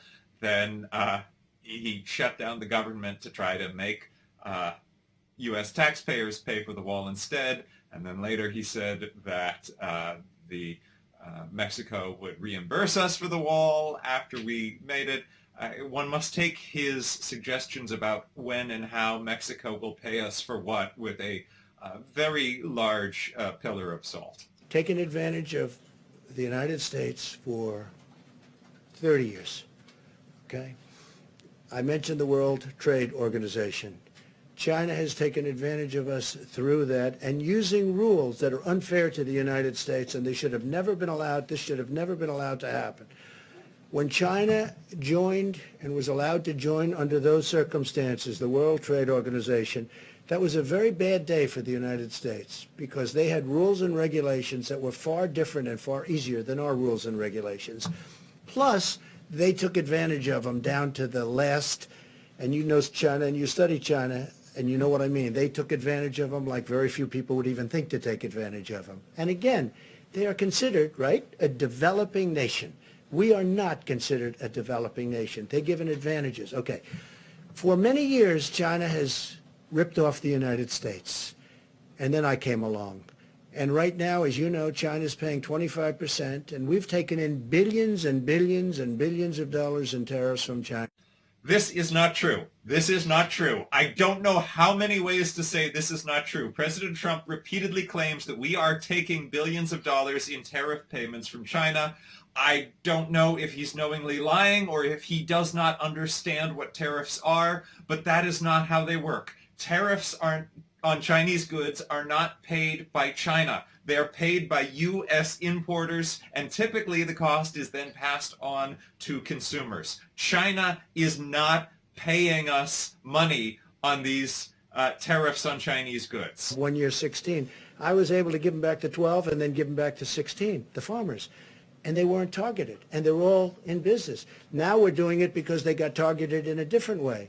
Now I'm going to be very interested to see. So we signed a deal with China, and under that deal, they're supposed to buy substantially in excess of $200 billion from us. That's not only farm product, it's manufacturing product, it's lots of different things. They're going to buy a lot.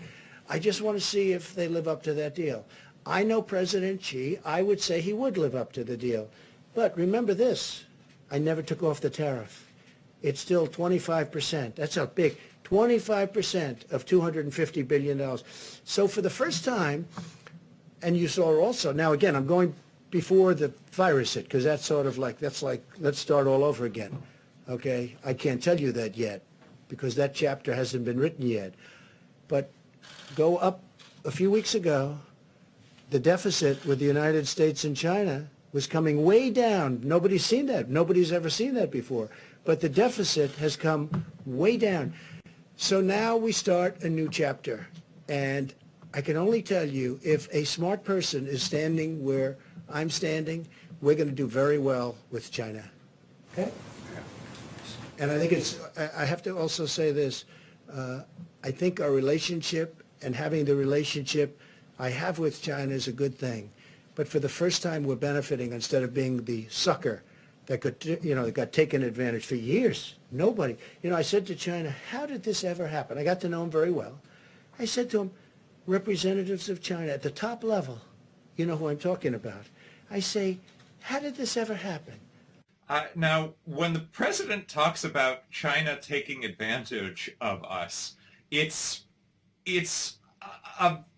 important to understand what he's talking about is that China, he's complaining that China charges too little for goods that it sells us. It should be charging more.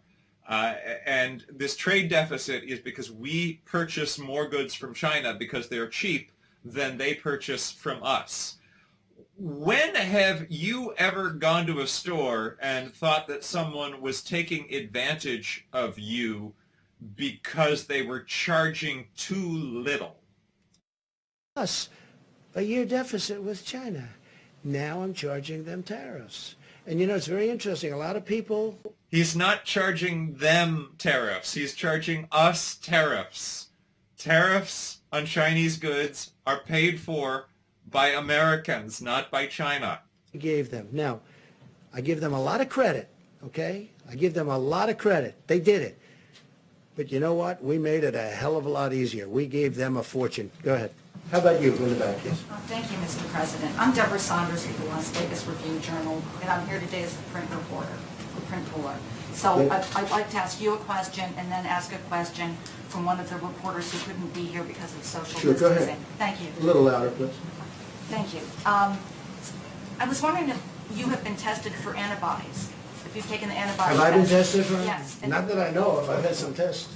Has anybody else here They been tell me tested? no. I'll Has accept anybody it. else in the task force been tested for antibodies? We don't have the testing. You don't have the test. That'll come out. They've just developed those tests. Sort of new. Okay, good to know. So this question is from Andrew Feinberg with Newsweek. A significant amount of federal aid was made available to Boeing in the recently signed CARES Act relief package. But according to sources, Boeing executives are still planning a round of layoffs. So should Boeing or any company that accepts federal aid to stay in business during this pandemic be penalized for laying off workers after doing so? Yeah. Well, the aid hasn't been given yet, but they will be asking, in my opinion. They haven't even asked yet. Boeing has not asked for aid yet, but I think they probably will. Now, at the same time, they do have to run a company. This isn't a great time to sell airplanes. Let's not kid ourselves, okay? If you're a business person, Boeing makes airplanes. They had a big problem with one, but they make the greatest airplanes. They make the best airplanes in the world. They had the problem with one. They got it too complex. It becomes so complex, you have to be number one in your class at MIT to be able to fly it. It's a mistake. Every 2 years, they want to make it more and more. I mean, they had great success with the 737, the Boeing 737. Then all of a sudden, they do the MAX, and they say, let's make it more complicated. Let's put on different engines. Let's do this. Let's do that. It was not exactly a good decision. Bad decision. Very bad, horrible decision.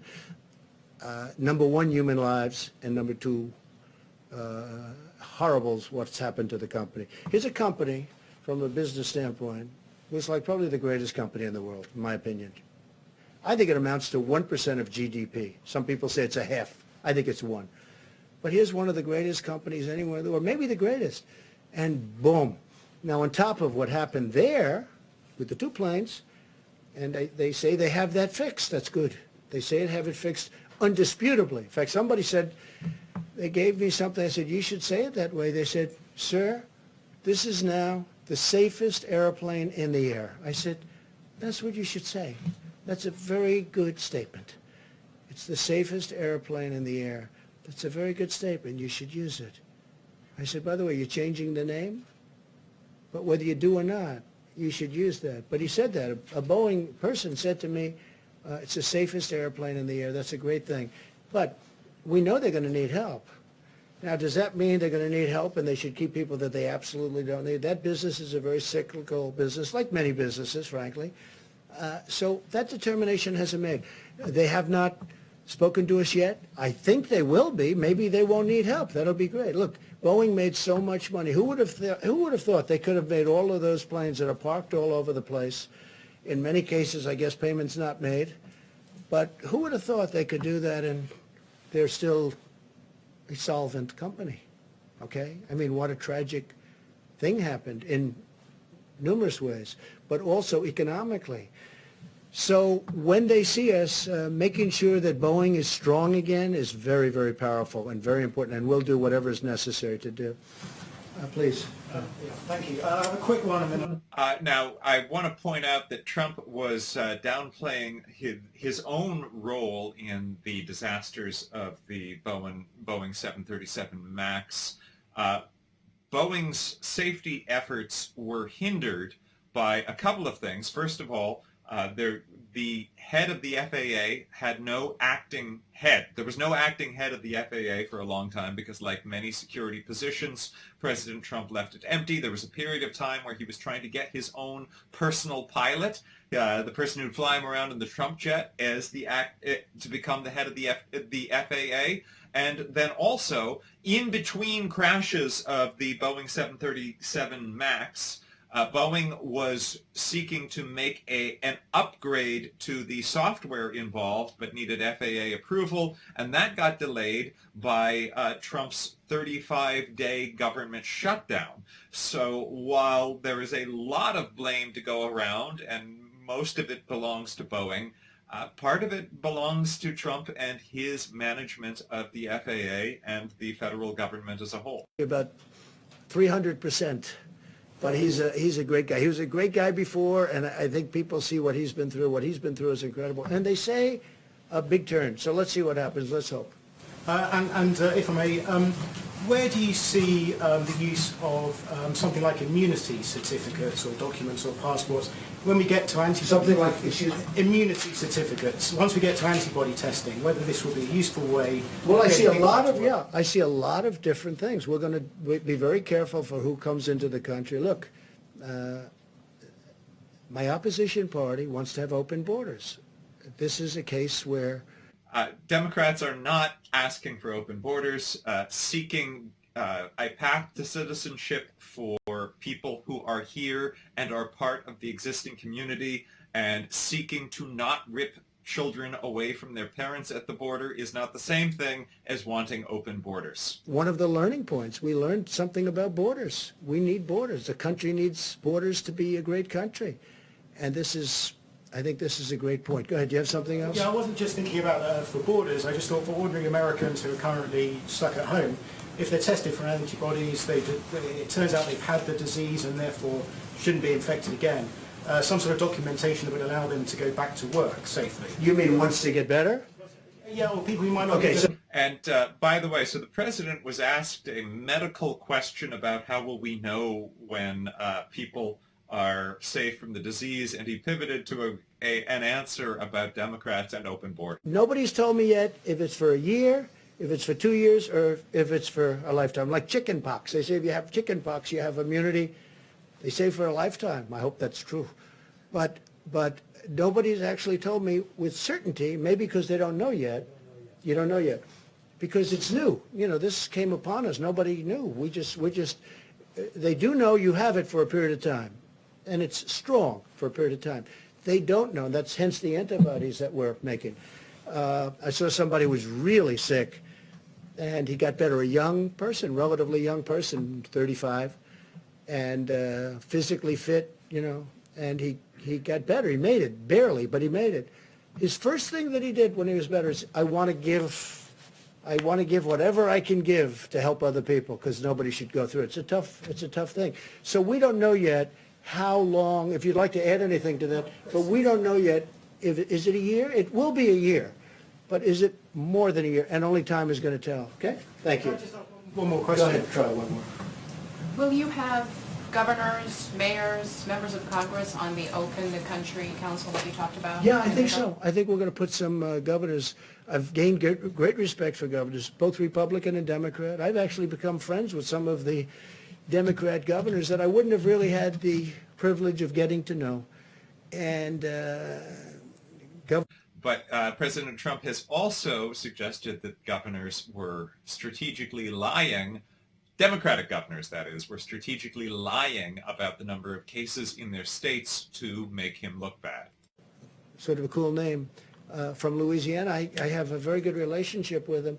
Gavin Newsom, honestly, I think we've fighted ever. Hey, we're fighting right now. I want automobiles to be made cheaper and safer and stronger, but you save $3,000-4,000 per auto, and environmentally equal, or better, maybe. That's not true, what he's saying there.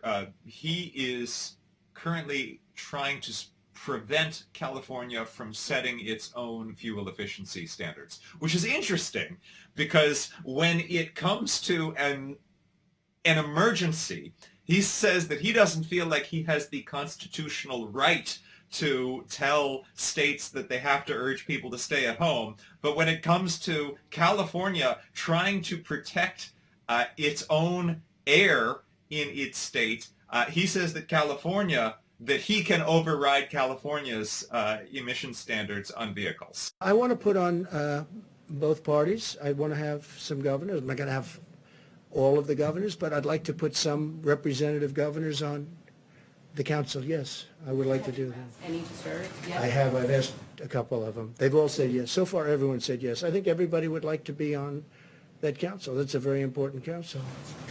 I'll go ahead in the back. You haven't gone yet. Thank you, Mr. President. 2 questions, if I may. Do you have a message to those pastors who are still planning to have Easter services, defying the public health guidelines? Well, so you're going to have to say it louder. To those what? To those pastors who are still planning to have Easter services in person. Pastors who Oh, are the pastors. I defying, didn't understand your word. Okay. You have a very nice voice, but it's a little bit low, and you're far back. I've had talks with the pastors, and most of the pastors agree. And it's a very complex subject, let's face it, you know, for the obvious reasons. I don't have to go into it. Most of the pastors agree that they are better off doing what they're doing, which is distancing. They feel that let's get this over with, and they want to get back to church so badly. I mean, can you imagine we have Easter Sunday, and I'm going to be watching Pastor Robert Jeffress, who's been a great guy. Did I tell you? He's been a great guy, and I'm going to be watching on a laptop. Now, a laptop is not the same as being in his church or being in another church. It's not. No matter what you say, you don't get to say, oh, isn't it wonderful? But I've done this for 3 weeks, and they've had tremendous, I let people know who it is. They've had the biggest audiences they've ever had. They have millions of people now watching, and people are really liking what they're hearing. So I'm going to be with, on Easter, Pastor, I don't even know if he knows it yet, but he will soon. I think he will in about 2 minutes. Pastor Robert Jeffress, and he's a terrific guy, a terrific man. I've gotten to know him very well. He's a man of great compassion. He loves our country, and I'm going to be with him on Easter, meaning I'm going to be with him watching on a laptop. Doesn't sound good, but it's, you know, it's one of those things. It cannot be church. You know, I'm not going to get into it. It cannot be church. Most pastors and most people, you know, of faith, people that we listen to and respect and admire. Franklin Graham is a person I have great respect for. Most people will, and who's done an incredible job in New York on Central Park where they put up Samaritan's Purse. He's done an incredible job. The son of the late, great Billy Graham. His family is incredible. So I want to highlight President Trump has been celebrating Pastor Robert Jeffers and saying that he's going to be watching his church service. Pastor Robert Jeffers has engaged in a lot of what a lot of people would describe as hate speech. He said, you can't be saved by being a Jew, and Mormonism is a heresy from the pit of hell. He's also said similar remarks about Muslims, and he has repeatedly received the president's support despite this hateful speech. Also regarding Franklin Graham, he is a very vocally anti-gay pastor. He specifically, just this election cycle, attacked Mayor Buttigieg, saying that Buttigieg, who is a devout Christian, Franklin Graham said that he was not a Christian because the Bible defines homosexuality as a sin, and so these are some radical, and I don't feel it's too strong to say hateful people that the president has been endorsing on this Good Friday. Andrew will tell you, we were ready to go. It's incredible the job they did. But they're using less beds. This is a good thing, not a bad thing. They're using less beds. Now, Javits has been pretty busy over the last couple of days, and the death numbers are horrific. But you go back now, and you're finding they're going to start to come down very substantially, just based on the fact that the bed usage, the number of beds are much, much less, much, much less. So the mercy and the comfort were there in case they needed them. Los Angeles, where you have the one, and New York, where you have the other, they just don't. Fortunately, we haven't hit numbers where they would have been used. They're always going to be sort of overflow because they're on the edges. You know, they're not as convenient as certain places. But the people were ready, willing, and able. They were ready to go. They were going to do a great job. But fortunately, we don't need, just like we didn't need as many ventilators. When they were asking in New York for 40,000 ventilators, I had experts, these people, I listened to them. They said, you'll never need that many. And they were right. And New York now has its, and I dealt really well with Mayor de Blasio. We got him a lot of ventilators. We got Andrew a lot of ventilators. But we never felt you needed the numbers that you were talking about. And New York currently has about 4,600 people on ventilators, and while Governor Cuomo has said that our needs are okay for the moment, New York is still at risk of running out. New York has, the governor said that he had more success getting ventilators from the state of Oregon and from China than from the U.S. government. President Trump has mocked the request of Governor Cuomo for ventilators, but New York has at present over 161,000 cases of the coronavirus. That is more than, not only more than any other state in the country, it is more than any other country has. we settled it out. We had a dispute with them, and it's now all settled. And I think they're trying to show the country something, maybe me, but the country something. So we've done, I think, and not me, I'm not talking about this country, our country, the people that are doing it, Army Corps of Engineers, FEMA, these people sitting right here, people that we have in the back that are watching every word that we're saying, they've done a fantastic job. They really have done a fantastic job. Please. Thank you, Mr. President. I wanted to ask you a question about testing. You've mentioned the impossibility of testing the entire American public. So has well, what do we have? The Surgeon General. Hold on. What do we have? 350 million people? You're going to do 300? That's not what I'm getting at. What I'm getting at is priorities. And Dr. Birx has mentioned how there have been priorities in certain regional parts of the country. And I wanted to ask you specifically about one industry in particular, and that's food processing plants. Is there a priority to get testing at food processing plants all across the country? Well, you're asking that because of what happened. It's a fair question, too. What happened in Denver? because in Denver, I've never seen, I said, what's going on? We're looking at this graph where everything's looking beautiful and it's coming down, and then you got this one spike. It's, I said, what happened in Denver? And many people, very quickly. And by the way, they were on it like so fast you wouldn't believe it. They knew every aspect. They had people going, not only testing, who did you see, where were you, how many people did you meet, were you out to dinner, in somebody else's home? Where were you? Where did this number of people come from? They are totally on it. Now, this just happened. I just saw it this morning. I'm looking at everything smooth, going down, topping out. Then you have this one spike in Denver. It's like, where did this come from? So we'll be looking at that, and we don't want cases like that happening. But this is the kind of thing can happen. This is very complex. This is a very brilliant enemy. You know, it's a brilliant enemy. They develop drugs like the antibiotics. You see it. Antibiotics used to solve every problem. Now one of the biggest problems the world has is the germ has gotten so brilliant that the antibiotic can't keep up with it. And they're constantly trying to come up with a new. People go to a hospital and they go for a heart operation. That's no problem, but they end up dying from problems. You know the problems I'm talking about. Germs aren't outsmarting antibiotics. We have had an increase in antibiotic-resistant germs.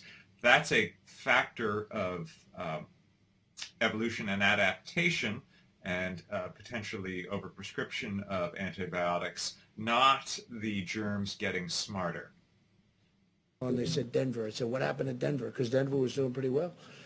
And they've got that under control. But yeah, that would be a case where you do some very big testing. Peter? Mr. President, we learned that more than 16 million Americans filed for unemployment over the past 3 weeks. It's Good Friday. It's payday. We are seeing troubling, paralyzing lines at food banks around the country. What do you say to those Americans in need right this moment? Number one, I love them. Number two, we're working really hard. It wasn't their fault what happened. Sometimes they don't do a good job and they lose their job. That's one thing. This is a case where we take the strongest economy in the history of the world, which is what we had. It is not true to say that we had the strongest economy in the history of the world. I can go through multiple metrics in which Trump's economy was not the strongest, but the most important may be that real wages adjusted for inflation had been declining for several years. Unemployment, Hispanic unemployment, Asian unemployment, the best numbers we've ever had in virtually every way. And then you get hit like this, and it's traumatic. People that had great jobs, that went out to dinner and they didn't have any problems, they take their family, they were making good salaries, all of a sudden, you know, you use the term cold turkey. It's cold turkey. They go from that to having no money and waiting for their checks, which are being processed very rapidly, but they have to go out and look for money. It's a terrible thing. All I say is we love them. We're working so hard, and they're going to be back. And I hope they're going to be back even stronger than before. Let me ask you about that if I can, just to follow up then. You chose not to do a national stay-at-home order. Now that you say you want to reopen parts of the economy, what authority do you have to do that? Isn't it ultimately up to the states to do that? Yeah, no, it's really, the states can do things if they want. I can override it if I want. But the national stay-at-home, just so you understand, 95% of the country is stay-at-home. Like as an example. Yes, but there are 8 states with Republican governors who have opted not to have stay-at-home orders. Stay-at-home. Some people reported Texas wasn't. He had a very strong stay-at-home. 95 to 96%. South Carolina, as you know, has it, which at one point a week ago they didn't have. South Carolina, another great governor, McMaster. 95% of the country is covered. Now, so South Carolina, he praised Governor McMaster. South Carolina was very late to put a stay-at-home order in place, and as a result, it suffered a big, rapid upswing in cases and now has over 2,700 cases of the coronavirus. Open right now. The same way that it's up to the states to shut it down, it's up to them to reopen. I have great authority if I want to use it. I would rather have the states use it. I would rather, and this is so shocking for me. A lot of people are saying, wow, he's really very reasoned, isn't he? A lot of people are shocked. They think I'd do it. I have absolute authority to use it. But so far, our relationship with governors and the job they're doing, I haven't had to do it. Would I do it if I saw a state that was out of control and they didn't have the stay-at-home policy? I would do it in a heartbeat. Jeff? Mr. President, there's obviously a lot of interest in how you're going to make that. So I do want to point out that that was Peter Alexander asking questions of the president, and one of the questions he asked is, what do you say to Americans who are hurting right now? And President Trump gave a fairly heartfelt response to that. The last time Peter Alexander asked a similar question, what do you say to Americans who are scared right now, President Trump responded by saying, I tell them you're a terrible journalist. And he took offense to the question. We want to get it open as soon as we can. We have to get our country open, Jeff. Can you say, sir, what metrics you will use to make that decision? The metrics right here. That's my metrics. That's all I can do. I can. That's an alarming thing. What metrics he's going to use to tell whether the country is safe to reopen is the metrics up here. I would hope that the metrics that would be used would be medical metrics. I'm going to make a decision based on a lot of different opinions. Some will maybe disagree, and some I'd love to see it where they don't disagree. Will there be risks? There's always going to be a risk that something can flare up. There's always going to look at what's happening where countries are trying to get open and there's a flare-up and they'll go. But I'd like the flare-up to be very localized so that we can control it from a local standpoint without having to close. There's always a risk. This is genius that we're fighting. You know, we're fighting this hidden enemy, which is genius, okay? It's genius. The way it's attacked so many countries at so many different angles. And I mean, you take a look at what's going on. The virus is not a genius. The virus is a non-sentient thing. I mean, some people it's grabbed, and it's a horrible way to go. You want to know the truth? It's a horrible. And then other people it hardly has an impact on. We talked about it. It's sniffles. It's less. They don't even know they had anything. And some people, I looked at New York this morning, and I look at what's happening and the amount of people that are dying, and dying, violently dying. It's a very tough adversary. But we're going to win, and we're going to win it. We're going to win it very decisively. I'm going to have to make a decision. What does a decisive win against a virus look like? The U.S. has already had 6 times as many people killed as were killed in the 9/11 attacks. The president is revising his best-case scenario to suggest that instead of being the death toll of 2 to 4 Vietnam Wars, it might just be 1 Vietnam War's worth of deaths. It's hard to see any scenario where what the outcome can be described as being a military-style victory, especially since we know that the death toll is likely to be higher by tens of thousands than it would have been if this administration had acted more swiftly. Shifted on the amazing work of the American people. So I think that's what we're evaluating right now. Remember when I talked yesterday, I've been in public health a long time. I have never, except for Ebola, where we worked very closely with the communities about specific issues, we've never taken a countrywide or a global-wide approach to mitigation. This is unprecedented. I will tell you there is nothing in the literature about specifically what to expect, and I think that's why the models continue to modify themselves based on what actually has happened with social distancing and hand washing and all of the pieces that the American people are doing, the decreasing, the closing of the bars, the closing of the restaurants, no communal eating. That was thought to be a very big issue in many of the other cultures that went through this virus. So the models continue to evolve based on the impact. And so therefore it makes it very difficult to interpret each component of social distancing and which ones are absolutely critical. Now there's a way to do that in multivariate analysis potentially. Now I want everyone to understand there are states that are testing. There are states that are doing contact tracing. So I mean, I think sometimes we get, we look at what New York is doing and Detroit, and we forget that there's a Utah and a New Mexico and a North and South Dakota and a whole series of states that have been doing testing and contact tracing and have been testing at rates higher than that per capita rate that we all have discussed.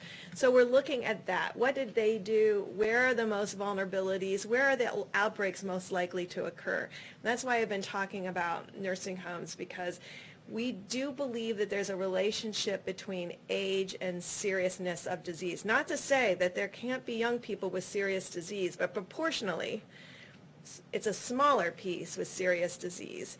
And so when you have that kind of spectrum where the older and the more complicated, the higher the severity, you get the impression that there may be more asymptomatic in younger age groups, and that's where the antibody test comes in. So when you put all these pieces together, you're trying to understand where would be the first signals. So we have surveillance out there right now with the CDC's influenza-like illness. I hope you're all tracking that. It is showing these small changes. I think we can believe in that as a surveillance tool married with their syndromic piece, giving us the insight about where to test and then where to proactively test in nursing homes and other vulnerable groups, because that has been the signal in a series of the states that have very, very low prevalence and incidence of disease. So that's the kind of factors we're putting all together to really define the best way forward. And we have superb roadmaps. I hope you all have seen them. There's been about 6 different roadmaps to opening that people have put online. And again, there's no literature that you can cite and said, well, we did this 20 years ago and what really worked. There isn't that. There's brilliant public health people giving us their insights. Core of the question is, because those are the models you've been using, if you do go with starting to open up the economy again on May 1st, doesn't that lead to more deaths? Well, look at how much it changed with mitigation. And now we're looking at those state by state, and there's some states in there that are still in contact tracing. So we're looking at the impact of that model and what that model predicted based on the type of contact tracing, less mitigation, more contact tracing. Are you getting what I'm talking about? Okay. So there are states that didn't stay at home orders, but we're doing contact tracing from outbreaks. So we're looking at them and how they have done, and we're looking at certainly what's happened in the big metro areas. And we're integrating all of that data together to make a plan going forward. So I can't tell you, because look at how much the model has changed in just a week. Remember, just a week ago, it was 80,000. Now it's 60,000. So, and the curves, I'm sure you're all watching it, the curves are getting much broader confidence intervals. There is still the dotted line, but the confidence intervals around the dotted line are getting bigger. When you see that, you know the model has a bit of instability. And so that's why Tony and I base a lot of our decision and discussion on cases and what physically is happening in that county and that state, at the same time not ignoring the models, but integrating the models as one piece of our thought process. Do you want to come up here and say what you think about models? Okay. Dr. Rose, can you update something? I just want to say that, you talked about couldn't it lead to death, meaning you open up, could lead to death, and you're right. But you know what? Staying at home leads to death also. And it's very traumatic for this country. But staying at home, if you look at numbers, that leads to a different kind of death perhaps, but it leads to death also. So it's a very big decision. As I say, it's the biggest decision I'll ever make. All right, we'll do a couple of more, we'll go. Thank you. Thank you, Mr. President. The president there was alluding to sort of his last statements of, quote, not wanting the cure to be worse than the problem, suggesting that the economic impact of continuing these stay-at-home measures will be more deadly than the disease itself. I want to highlight that you can't have a functioning economy when there is a raging epidemic. If people go back to work and get sick and die, that also destroys the economy. Actually have great tests. We have others under development. You don't need full testing, as the doctors have been talking about ad nauseum. So I would be surprised that he would have said that, meaning it that way. If he did, I'd have a much different type answer. Go ahead. People didn't talk about it over the phone. We talked about testing. Yeah, we did talk about testing. And one of the things I did was I put the two doctors in charge of that call. I said, you know what, Andrew? I have two very talented people standing here. We're getting ready to go on. Let me put them and let me have them talk to you. And they talked to him really at length. And I think by the time they finished, he understood what we were saying. He understood it very clearly. Okay. One more question, please. You've talked a lot this week about holding the World Health Organization responsible for its response to the coronavirus.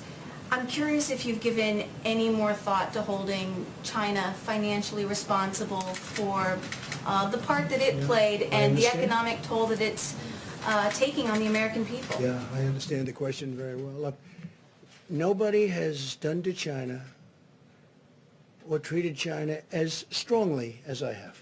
Use the word strongly. As you know, you've reported on it. Billions and billions of dollars is flowing into our treasury because of what I've done with China. I think it's a very sad thing that happened. The president again is suggesting that these tariffs on Chinese goods are money coming from China to the U.S. That is simply not true for the reasons that I explained. And we'll have reports on all of this, and we are not happy about it. But I wanted to leave the World Health for later. And I can tell you that we're constantly in touch with China. We're talking to China. And we've expressed how we felt. The president is saying that he's not happy with how China dealt with this disease. Previously, he praised China's response, saying that the Chinese government handled it, quote, really well and did, quote, a very good job. Rosy picture of what is happening around the country. If you look at some of these questions, do we have enough masks? No. Do we have enough tests? No. Do we have enough PPE? No. Why would you say no? Do we have enough the medical answer is equipment? yes. I think the answer is yes. Who said no to that? I'm saying this No, is you're saying no. But who said no? But you asked me, do we have enough masks? We hear from Yes. doctors, we hear from No, you health didn't say experts. that. You said, do we have enough masks? Does the country? Yes. Do we have enough tests? Yes. Plus, we're developing new tests. Do we have enough? This is not true that we have enough masks and we have enough tests. Hospital officials across the country are saying that they do not have enough masks, that they do not have enough gloves, that they do not have enough gowns. Governors across the country are saying that they do not have enough tests, or if they have enough tests, they don't have enough of the raw elements such as cotton swabs to perform the tests. Enough tests, we don't have enough The governor, masks. yeah, depending on your air, they always say that because otherwise you're not going to put them on. Let me just tell you something. The governors have said last night, they had a group of governors, 14 governors, they were together someplace, and they said, it's been unbelievable what's happened. We've been totally responsive. Ventilators. Everyone has the ventilators they need, to a point where we're getting calls from foreign countries saying, you have all the ventilators, can we get some? It is not true that states have the ventilators that they need. Also, he said that we have enough hospital beds. The IHME projects that there will be a near 13,000 bed shortage nationwide. And we did the right thing, because maybe it would have been 2 million people died instead of whatever that final number will be, which could be 60, could be 70, could be 75, could be 55. Thousands of people have died. There's nothing happy about it, Jim. This is sad talk. This is the saddest, these are the saddest news conferences that I've ever had. I don't like doing them. You know why? Because I'm talking about death. The president has in fact used these news conferences to brag about the ratings of these news conferences. He has used these news conferences to make jokes about how he used to date models. Earlier this week, he was debating whether he would be offering a pardon to Joe Exotic. If the president does not like doing these conferences, he is free not to do them. I've made a lot of big decisions over my life. You understand that. This is by far the biggest decision of my life, because I have to say, okay, let's go. This is what we're going to do. When you have hospital administrators. Sure. But you have many doctors that say unbelievable job. I watched this morning, and I watched a certain network, and it wasn't Fox, and you had doctors saying that we've done an incredible job. You just read off these no, no, no. Well, we have ventilators, we have equipment, we have beds. How about beds? The president is saying that he's done an incredible job. Despite the U.S. being the global epicenter of the virus, continued widespread shortages of tests, the U.S. continuing to lag behind other major countries in testing per capita, the administration failing to bulk order critical medical supplies, including N95 masks and ventilators until mid-March, and even U.S. hospitals reporting widespread shortages of those supplies. At present, the U.S. accounts for over 28% of the cases of coronavirus in the world and 17% of the deaths. It is on track to, well, let's go back and see what he said. Germany would like some. France would like some. We're going to help countries out. Spain needs them desperately. Italy needs them desperately. Mexico needs them desperately. He asked me last night, would it be possible to get 10,000 ventilators? Within a short period of time, I'll be able to help out Mexico. No, Jim, just the opposite of your question. It's not no, no, no. It's yes, yes, yes. We're in great shape. And you know what? What's happening now is those numbers are horrible. But take a look at the number of beds. We have beds available all over New York. New York really being the epicenter. New York has experienced something that has been absolutely horrific. I saw Hart's Island yesterday. I saw those people being buried yesterday. Fortunately, we have the beds, and you can speak to Mayor. The president is referring to Hart's Island, where there are temporary mass graves being dug and filled to accommodate the overflow of New York City's dead bodies in morgues and funeral homes. I give tremendous credit to our military, to the Army Corps of Engineers, to FEMA, to these people. The job they've done is incredible. And you shouldn't be asking that kind of a question. Jim, honestly. Okay, look, I really don't believe you're that bad a guy. You shouldn't be asking that kind of a question. You should say, you know what? It's been really incredible what's been happening. Jim, nobody's asking. What governor, let me ask you this. What governor, we have more tests than anybody in the world. We have virtually every country in the world calling us, asking us, how do we get these tests that you have? Your testing is the best in the world. How do we get it? They've done a fantastic job. And when you ask a question like that, it's very insulting to a lot of great people. Okay. All right, so the president, when confronted with the actual medical supply shortages that are afflicting the nation, attacked CNN's Jim Acosta and told him that he shouldn't be asking the question. Dead. And Sweden is having a lot of difficulty. You know, look, I'm very friendly with the leadership in Sweden. They took a different approach. They're a very disciplined country to start off with, but they did take a different. And, you know, other places tried it. UK tried it. The herd approach, okay? Herd. And they tried it. And you saw what happened in UK. It set them back a lot of time. It's been, you know, they're having a tough time. Other countries have tried it. And Sweden is suffering greatly. I mean, Sweden's suffering greatly. If we did the herd, if we went with the herd, as they say, we would have had potentially, I mean, you see the charts. Nobody knows. Nobody will ever know, fortunately, because we're going to be substantially less than the minimum. I certainly hope, unless something happens that would be tragic. So they had a minimum number. If we did, one of the reasons we're so far below that number is because nobody thought the American people could be so disciplined. Nobody thought it was possible. And I guess when they watched us up here every day and they watched other people and they listened to their representatives and governors, nobody thought that the American people could be so disciplined. They've been unbelievable. And because of that, so you have a minimum number of 100,000, and then you had the 2.2 number that if we did nothing, if we did just kept working, everybody go to work, people would be dropping dead on the subways. The president keeps setting up this strange straw man argument where he suggests that because there will be fewer deaths than there would be if we did nothing, that it's a success.